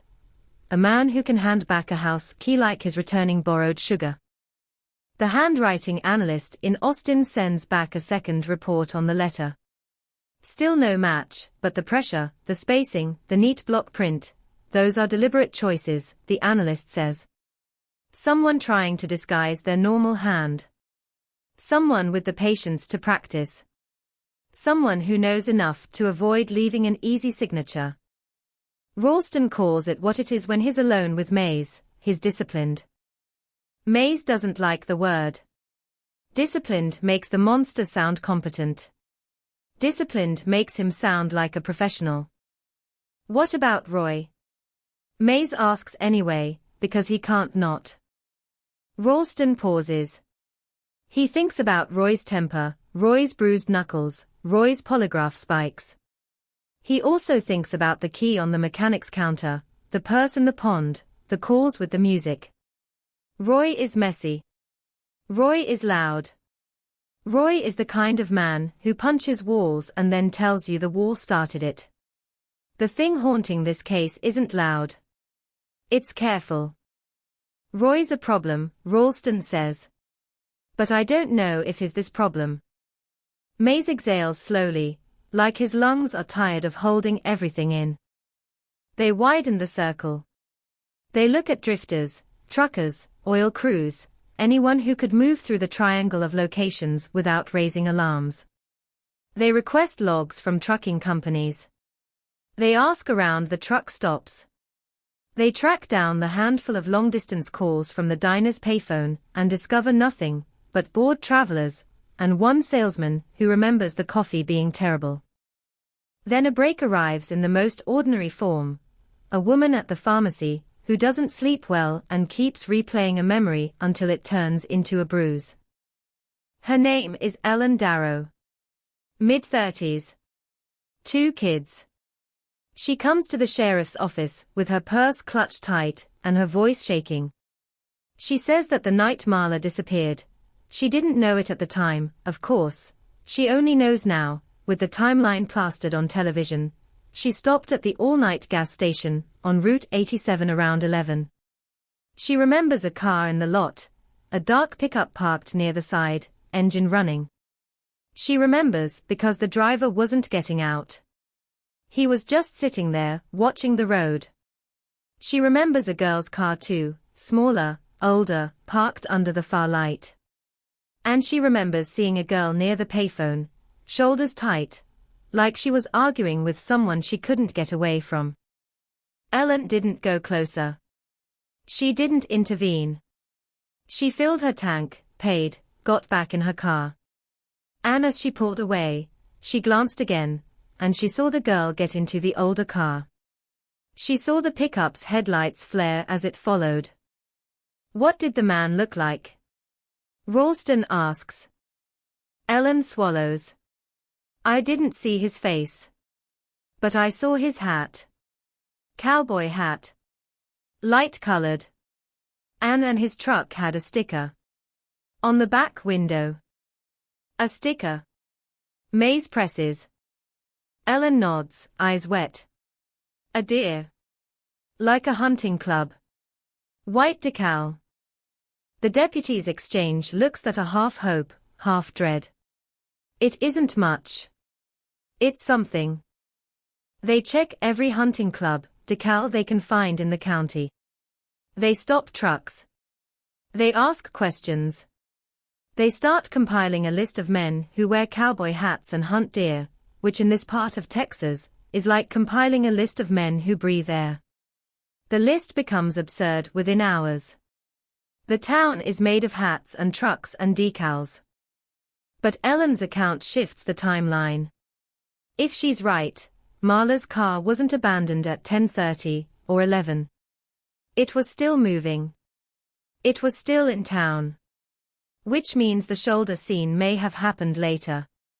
Which means the entire disappearance might have unfolded after midnight.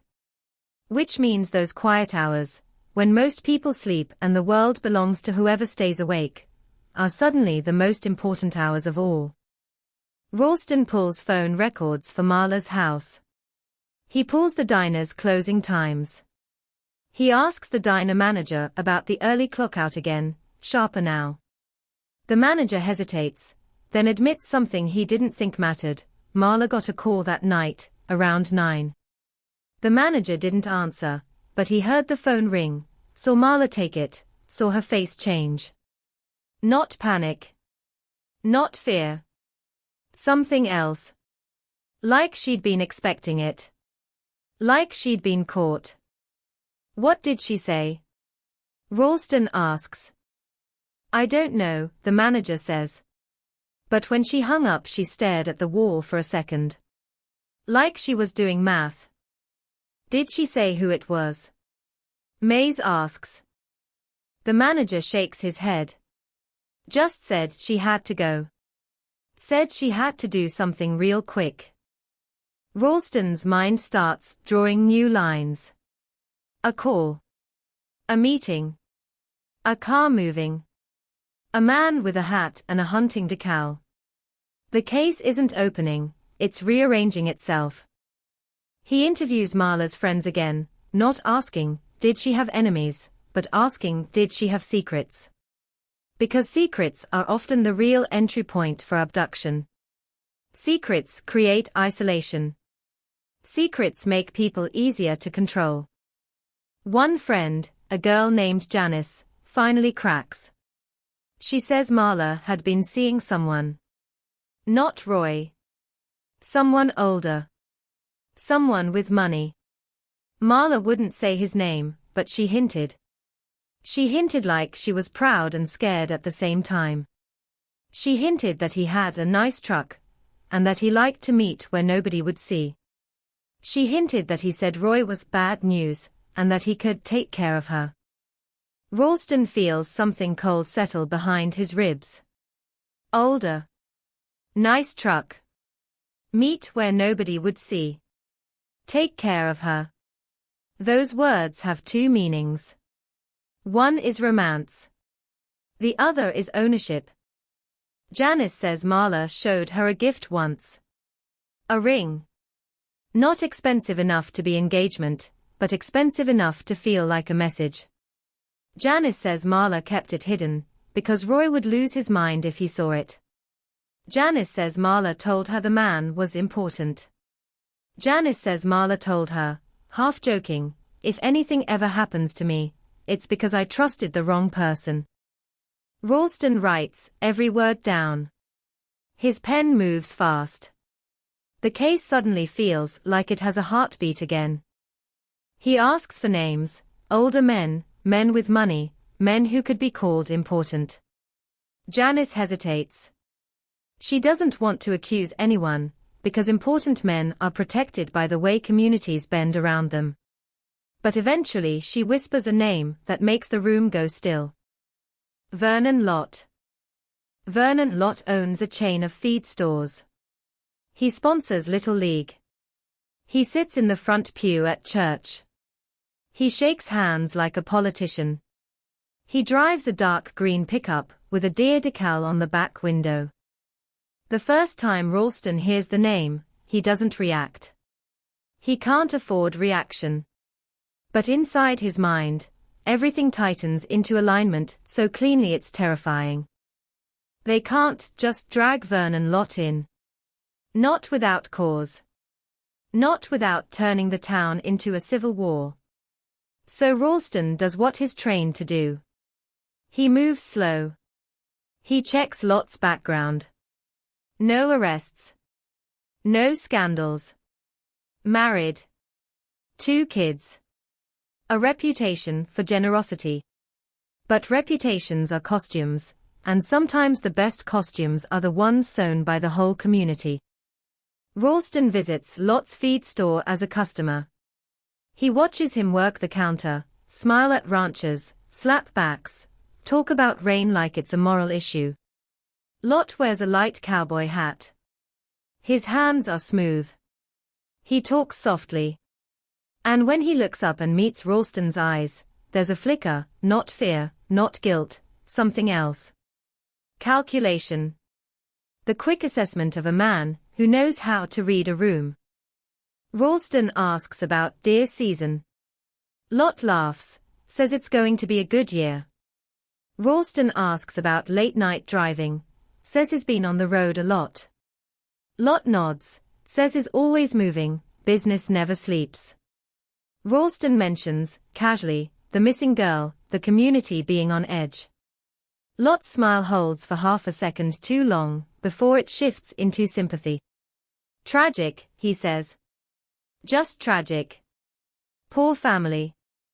As Ralston leaves, he sees something in the cab of Lott's truck, a cassette tape on the seat. The label is handwritten. The words are too small to read through the glass, but the sight of the tape sends a jolt up Ralston's spine, because suddenly the phone call with the music isn't just a creepy detail. It's a tool. A prop. A signature. He goes back to the office and tells Mays what he found. Mays stares at him like he's speaking blasphemy. Vernon Lott, he says, voice flat. Could be nothing, Ralston says, but he doesn't believe it. Mays rubs his face hard, like he's trying to scrub away the thought. That man's got half the county in his pocket. Then we'll have to pull his pockets inside out, Ralston replies. They request a warrant for Lott's phone records. It takes time. It takes persuasion. It takes the sheriff swallowing his pride and calling the district attorney, a man who owes Lott a favor, and doesn't want this stain on his career. The DA drags his feet. He asks for stronger evidence. Ralston pushes. He mentions Janice's statement. He mentions Ellen Darrow's sighting. He mentions the deer decal. He mentions the anonymous calls. He mentions the letter. The DA sighs like a man being asked to open a door he knows will let a hurricane in. They get limited records. Not full taps. Not miracles. But enough to start. And what they see is just strange enough to matter. A call from Lot's home line to the diner's number on the night Marla disappeared, around 9 p.m. The call lasted less than a minute. A quick check-in. A signal. Ralston feels his pulse spike. It's not proof. It's a thread. They schedule an interview. Sheriff Mays requests it voluntarily to avoid panic. Lot arrives the next afternoon in a crisp shirt, hat in hand, polite as Sunday. He sits in the interview room under the buzzing light and asks, pleasantly, how he can help. His calm is immediate. Practiced. The kind of calm that tells you he's been in rooms like this before and left them unscathed. Ralston opens with soft questions. Where were you on the night of Marla's disappearance? Lot says he was home, with his wife. Did you know Marla Kincaid? Lot smiles like he's humoring a silly rumor. I know of her, he says. Small town. Everybody knows everybody. Did you ever call the diner? Lot nods. Sure. I order feed deliveries, I call businesses, Ralston slides the phone record across the table. This call, he says. 9:02 p.m. To the diner. Can you explain it? Lot looks down, reads, then looks up without missing a beat. Probably called to ask about a delivery driver, he says. Or about one of my employees eating there. Hard to remember every call. Ralston studies his face. No flicker. No crack. Lot's composure is a wall. Sheriff Mays asks about the deer decal on his truck. Lot chuckles. 100 men in this county have that decal, he says. You'll really think a sticker makes me a kidnapper? Ralston leans forward slightly. Do you own any cassette tapes? He asks, tone casual. Lot blinks once. Sure, he says. Who doesn't? Ralston lets silence stretch, just long enough to feel like pressure. A call came into this office, he says. Music played on the line. Someone cried. Then a man told us to tell her mother to stop waiting by the window.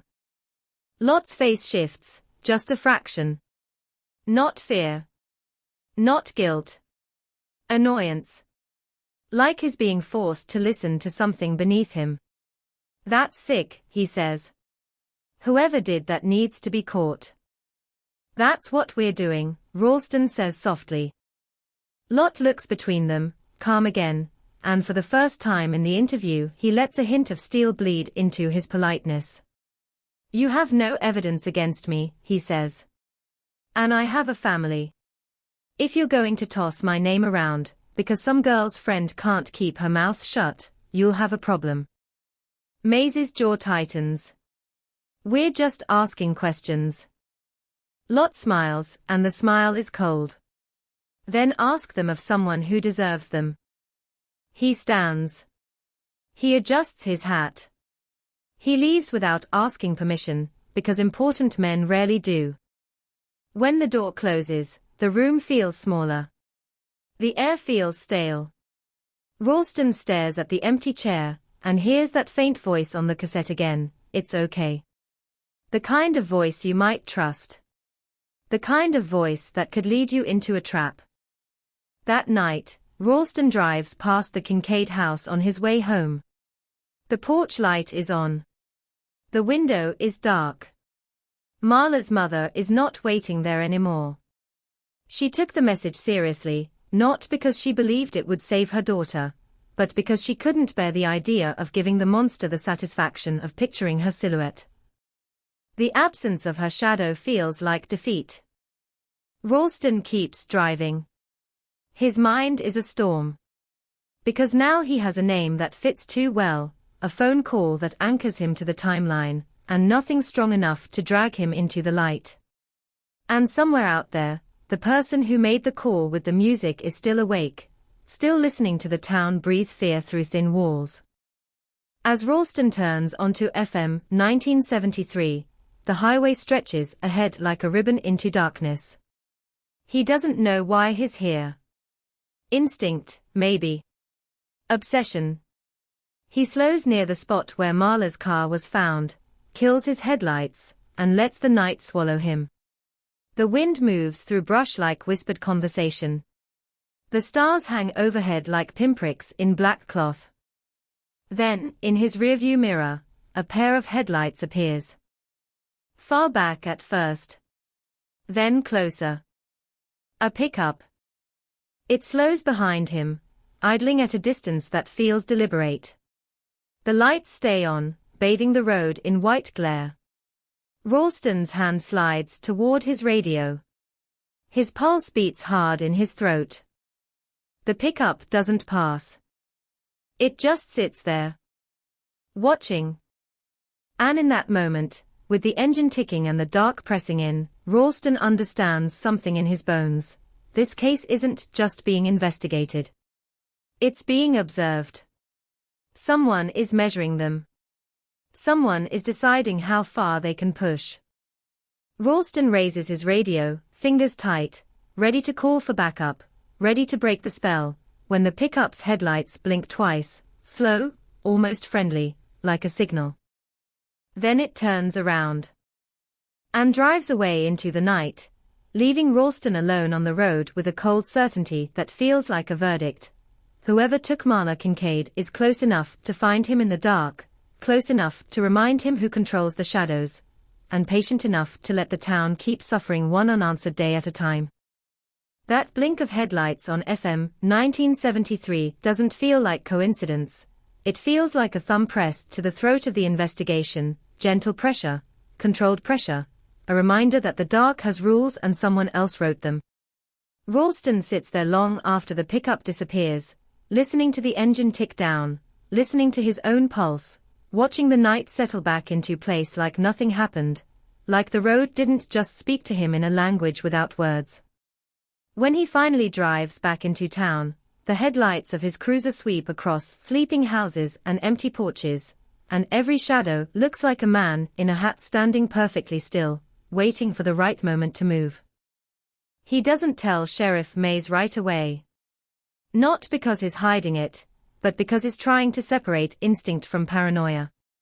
A ranger's job is to walk that line without falling off, to keep the world from turning into ghosts and whispers.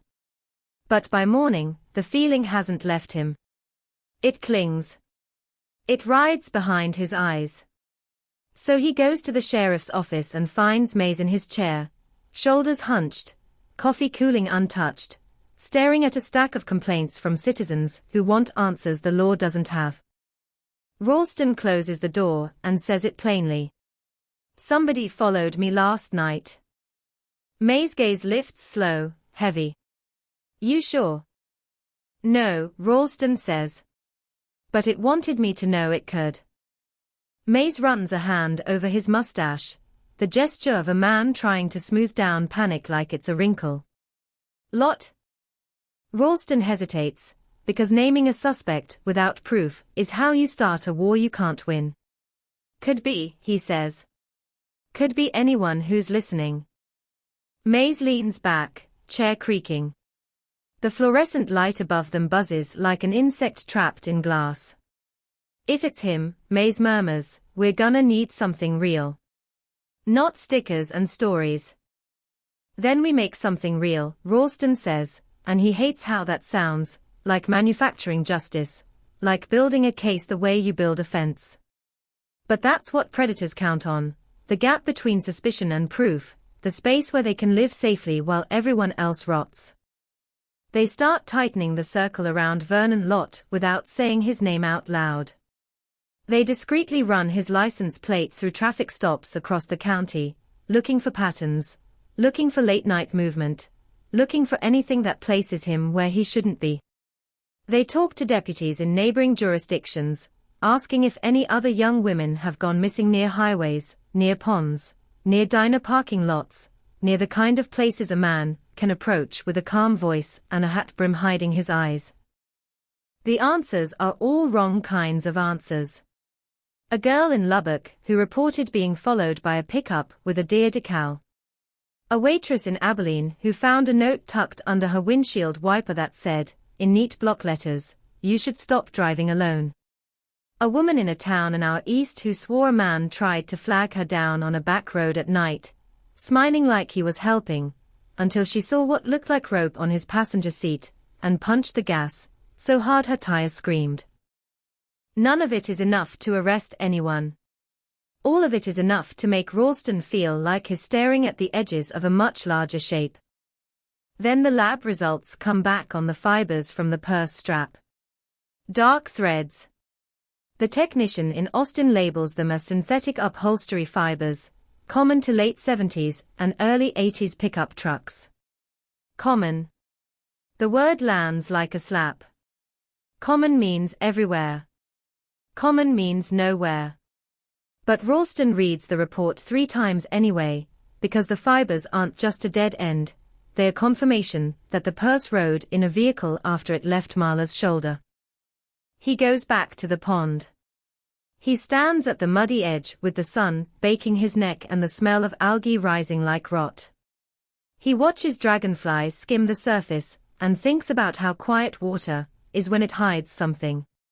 He imagines a man driving out here at night, headlights off until the last second, stepping into the grass, tossing the purse into the pond like he's feeding an animal. He imagines that same man later, walking into a mechanic's shop and placing a key on the counter like it's an offering. The contrast makes him sick. Violence and ritual. Panic and patience. He starts asking harder questions about Marla's secret relationship. He tracks down co-workers who admit they saw her get into a nicer truck once, weeks before she vanished. He finds a waitress who says Marla came into work with a bruise on her upper arm and laughed it off, said she bumped into a door, said she was clumsy, said nothing is wrong. The waitress says Marla's eyes didn't match her smile. The waitress says it looked like she was afraid of her own story. Ralston sits with Marla's mother one afternoon at the Kincaid kitchen table. The fan in the window whirs, pushing hot air around like it's trying to shuffle grief into different shapes. Marla's mother looks thinner than she did a month ago, bones sharper under her skin. She pours tea she doesn't drink. Ralston doesn't like asking this, but he asks anyway, because comfort is a luxury the missing can't afford. Did Marla ever talk about an older man, he says. Her mother's eyes narrow. Older, she repeats, tasting the word like poison. A man with money, Ralston continues gently. Someone she might have been meeting.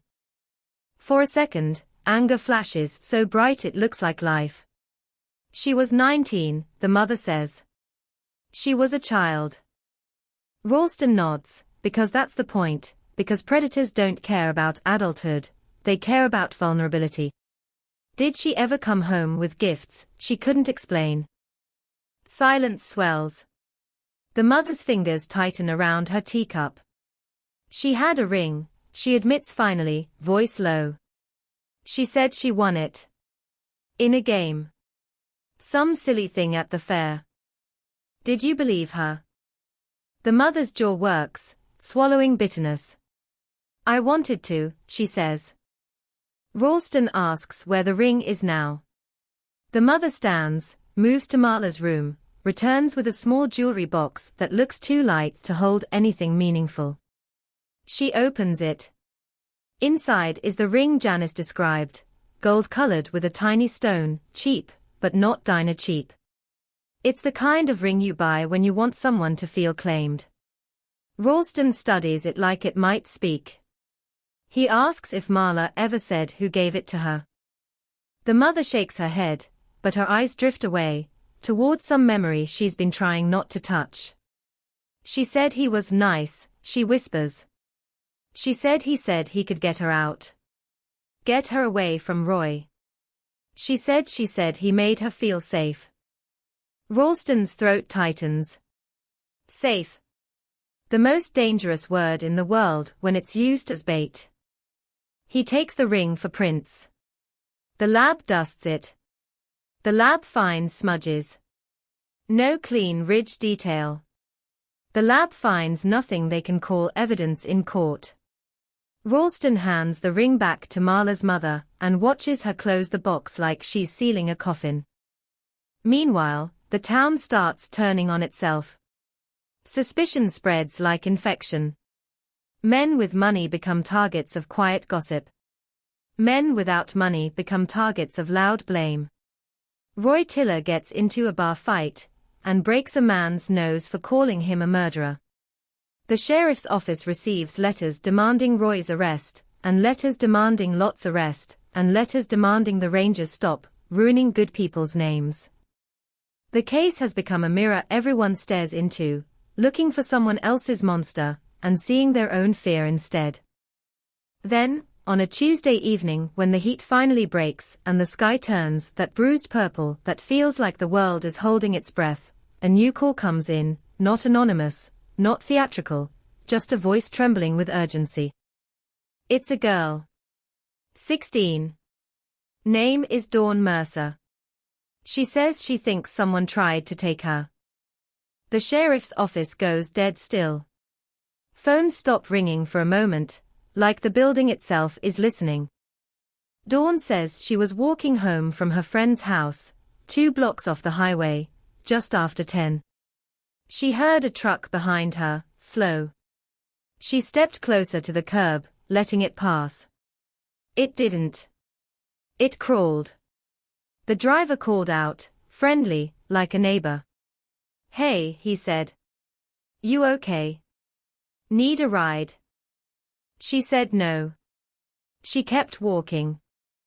The truck stayed with her. She says she glanced back and saw the driver's hat brim low, his face shadowed. She says she saw the deer decal on the back window. She says her stomach turned to ice, because she'd seen those posters, heard those whispers, because her mother made her memorize the details like it was scripture. The driver kept talking. Calm. Unrushed. It's okay, he said. I'm just trying to help. Dawn says the words made her skin crawl, because it sounded like a line he'd used before. Like a line he trusted. Then the passenger door opened. Not all the way. Just a crack. Like an invitation. Like a promise. Dawn ran. She ran into the yard of the nearest house, pounded on the door, screaming. Lights snapped on. A man came out with a shotgun. The truck sped off, tires spitting gravel. Ralston listens to Dawn's statement and feels his stomach drop, because this is no longer a cold case forming in slow motion. This is active. This is breathing. And if the man is confident enough to try again in town streets, it means he either doesn't care about being seen, or he believes he's untouchable. They take Dawn to the station. They ask her to describe the truck. Dark green, she says. Lifted. Chrome bumper. She saw a dent on the rear quarter panel shaped like a crescent. She saw the deer decal. She saw her voice breaks when she tries to describe the driver's hands on the steering wheel, smooth, steady, like he wasn't even excited. Ralston doesn't waste time. He drives to Vernon Lott's house with Sheriff Mays and 2 deputies, lights off, arriving like a shadow at the edge of a respectable neighborhood. Lott's house is large, well-kept, porch light glowing warm. The kind of home people point to when they talk about good families. They knock. Lott answers in slacks and a clean shirt, like he's been expecting company. His smile is immediate, but his eyes flick once past them toward the street, calculating. Evening, Sheriff, he says, voice smooth. Ranger. Ralston doesn't smile. We need to see your truck, he says. Lott's eyebrows lift in practiced surprise. My truck. There was an attempted abduction tonight, Mays says, tone flat. Description matches yours. Lot's smile widens slightly, like he's amused by their audacity. That's ridiculous, he says. But sure. Come look. He leads them to the driveway. The dark green pickup sits there under the porch light, gleaming in a way that feels staged. Deer decal. Chrome bumper. And on the rear quarter panel, a crescent-shaped dent. Ralston's pulse thuds. The air feels suddenly too thick. May's face tightens. One deputy swallows hard enough you can see it. Where were you tonight? Ralston asks. Here, Lot says easily. With my wife. Ralston looks toward the house. Then you won't mind if we talk to her. Lot's jaw clenches for a fraction of a second. Then he nods, calm again. Of course. Inside, the house smells like lemon cleaner and money. Lot's wife appears in a robe, hair pinned up, eyes sleepy but wary. She says they were home all evening. She says Vernon watched television with her. She says he went to bed around 10:30. She says she doesn't know why the sheriff is asking such things. Her tone is offended, but there's something else under it, something like fear of the scandal, fear of what the town would do if respectability cracked. Ralston studies her, trying to see if her loyalty is genuine or trained. He asks what they watched. She answers too quickly. He asks what they ate. She pauses, then says chicken. He asks who cooked. She says she did. He asks if anyone else was there. She says no. Her eyes flick to her husband like she's checking her script. Ralston asks permission to search the truck. Lot laughs softly. Without a warrant, he says. No. May stiffens. You understand why we're here. I understand you're fishing, Lot replies, still smiling, but the smile is sharp now, edged. You want to blame someone. You want to calm the town. But you don't get to use me as your scapegoat. Ralston leans in slightly. Marla Kincaid isn't a scapegoat, he says. She's missing. Lot's eyes harden. And that's tragic, he says, voice low. But it's not my tragedy. They leave without the warrant. They have to. The law is a cage that sometimes holds the wrong people outside. In the cruiser, Mays grips the steering wheel until his knuckles pale. We're going to get that warrant, he says. Ralston stares at the dark road ahead. He can still hear Dawn's voice describing the calm tone, though it's okay, the way the passenger door cracked like a mouth. He thinks about Marla's cassette recording, the faint syllables. He thinks about the key on the mechanic's counter. The purse in the pond. The letter that said stop. It's all the same handwriting, whether ink or behavior. By morning, the district attorney is forced to listen. An attempted abduction is harder to dismiss than a vanished girl already fading into a file. The DA signs off on a warrant to search Lot's truck and property for any evidence linked to Marla Kincaid. The paper feels thin for what it's trying to contain. They execute the warrant at noon. Deputies surround the Lot property like they're afraid it will grow legs and run.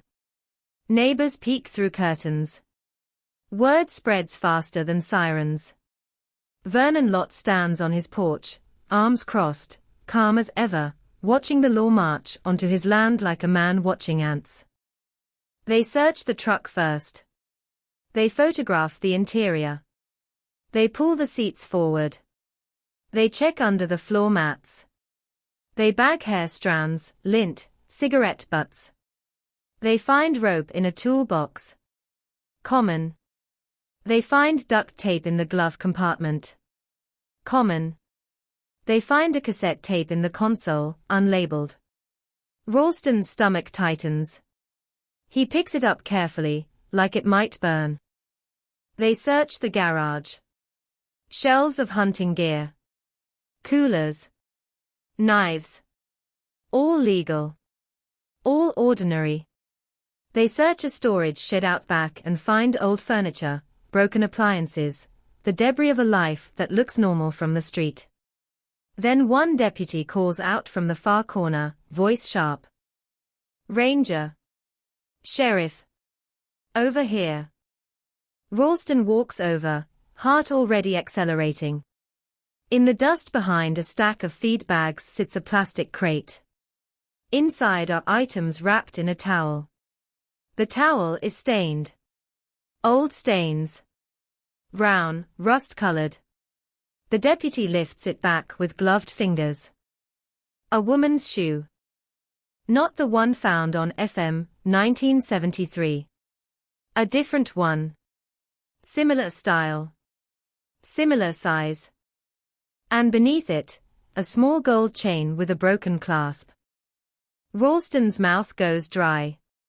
For a second he can't hear the yard anymore.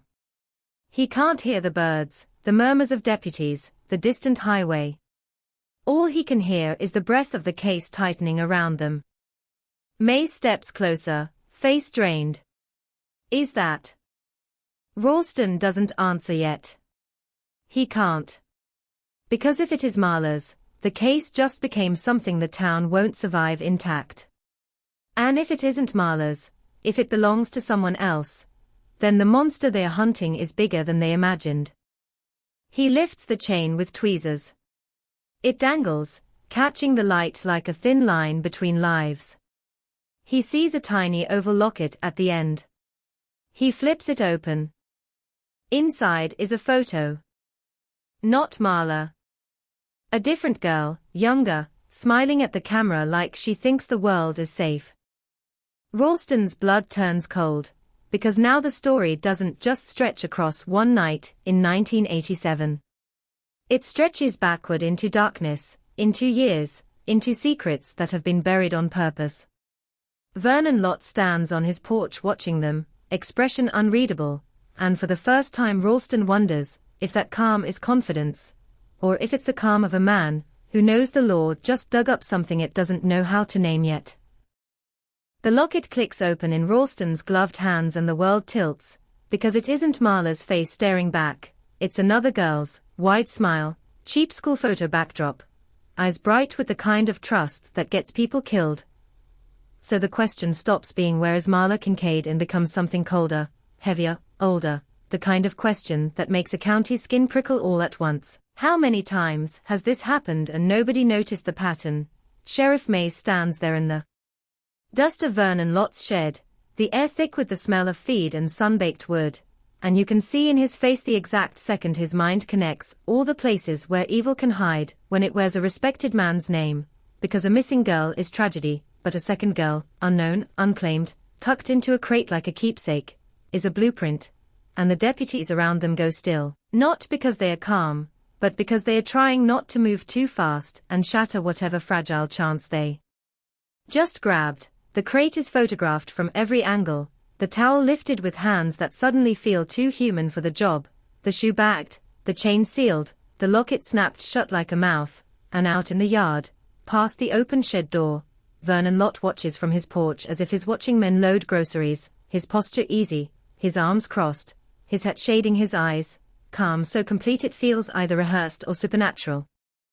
Ralston steps out into the light with the evidence held close, and the sun makes everything look too ordinary.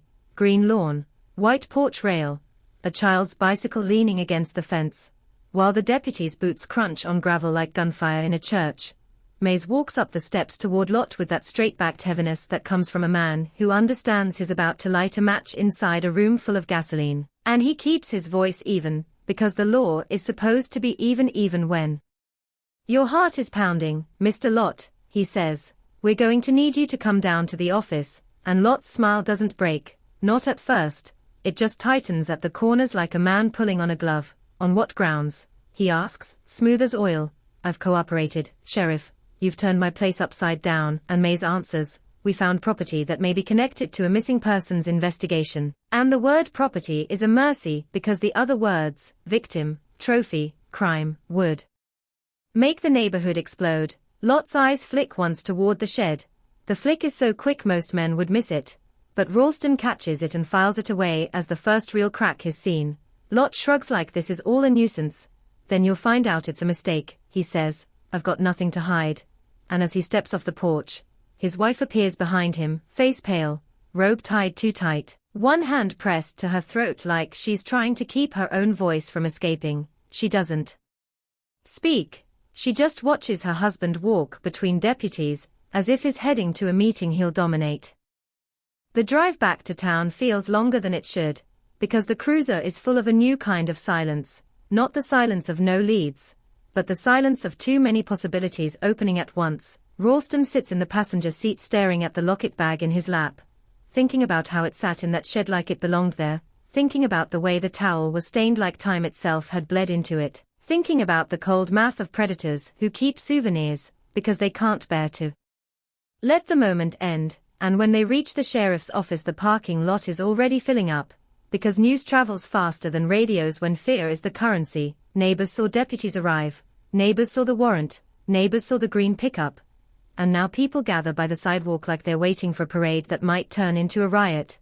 The reporters show up too.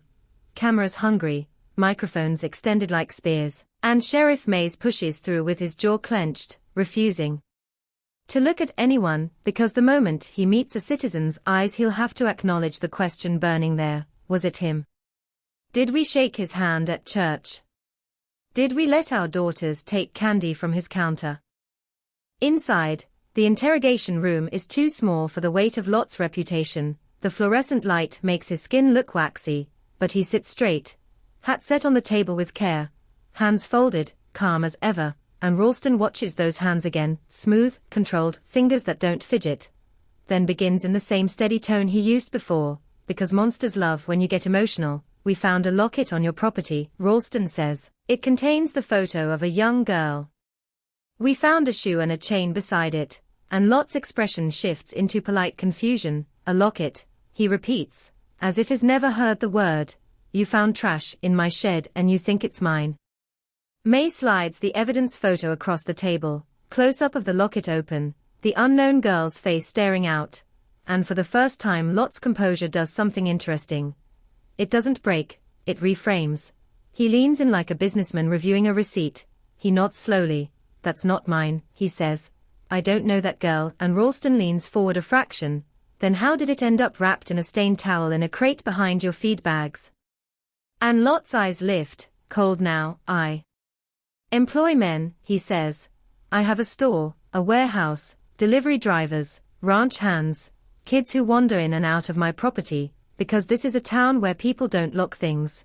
He spreads his hands slightly, a gesture of reason. Anyone could have put it there.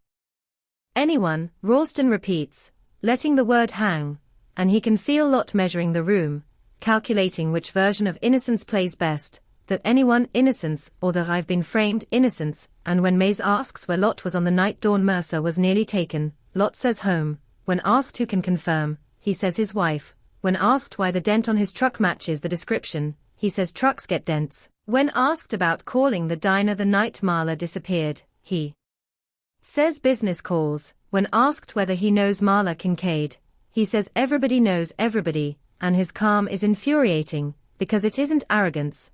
It's professionalism, like his spent years practicing the art of sounding reasonable. Outside the room, the town's temperature rises by the hour, because once a respected name is whispered in the same breath as missing girl, the whisper turns into a howl. People crowd the steps of the sheriff's office. Some demanding justice. Some demanding restraint. Some demanding the rangers stop trying to ruin a good man, and then Roy Tiller appears in the crowd like a lit fuse, face red, eyes wild, pointing at the building and yelling that he knew it. He knew she was seeing someone. He knew she was being bought. He knew. His voice breaks into rage and grief twisted together until you can't tell where one ends and the other begins. Deputies keep him back. But his words spread anyway, because rage is contagious in a frightened town, and suddenly every old rumor about Vernon Lott becomes evidence in the public mind. every awkward conversation, every late-night delivery, every waitress who felt a little too watched at the feed store counter. People start calling in. Memories like their currency, and the phone lines jam, with I always thought he was strange. He offered me a ride once. He asked my daughter's age. He stared too long, and half of it is real and half of it is fear rewriting the past. Ralston doesn't trust the crowd's certainty, because certainty is what gets innocent people buried, but he also doesn't ignore it.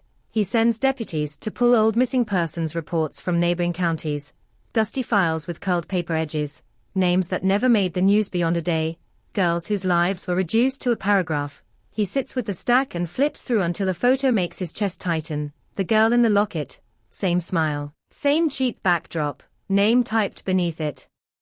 In faded ink, Constance Connie Shale, age 16, reported missing in 1982, last seen walking from a football game to her aunt's house.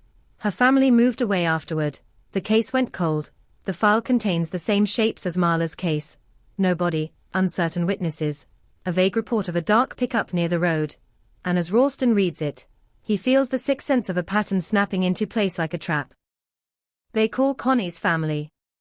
It takes hours to find them. A number in New Mexico. A woman answers, older now, voice wary, and when Ralston explains who he is, the line goes quiet in a way that feels like time collapsing. Then the woman whispers Connie's name as if saying it too loud might summon ghosts. Ralston tells her they found a locket that may belong to Connie, and the woman makes a sound that isn't quite a sob, isn't quite a laugh. It's the sound of someone being handed proof that grief had a shape all along. She asks if Connie is alive, and Ralston's throat tightens. Because he can't offer that, he can only offer truth's shadow. He tells her they don't know. He tells her they are still investigating. He tells her, carefully, that they may have found an item connected to her disappearance on a local property, and the woman says one sentence that slices through the air like wire. We told them about the green truck. Ralston closes his eyes for a brief second, because he can picture the old report, the vague dark pickup, the way that detail probably got swallowed by the sheer number of trucks in Texas, and he asks, softly, did you give them a name? And Connie's sister hesitates, then says, we didn't have one. But Connie said a man in a hat talked to her at the game. She said he was nice.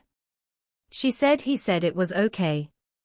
The words hit like a fist, because they aren't just similar, they're identical, the same calming phrase, the same hook, the same poison delivered like medicine.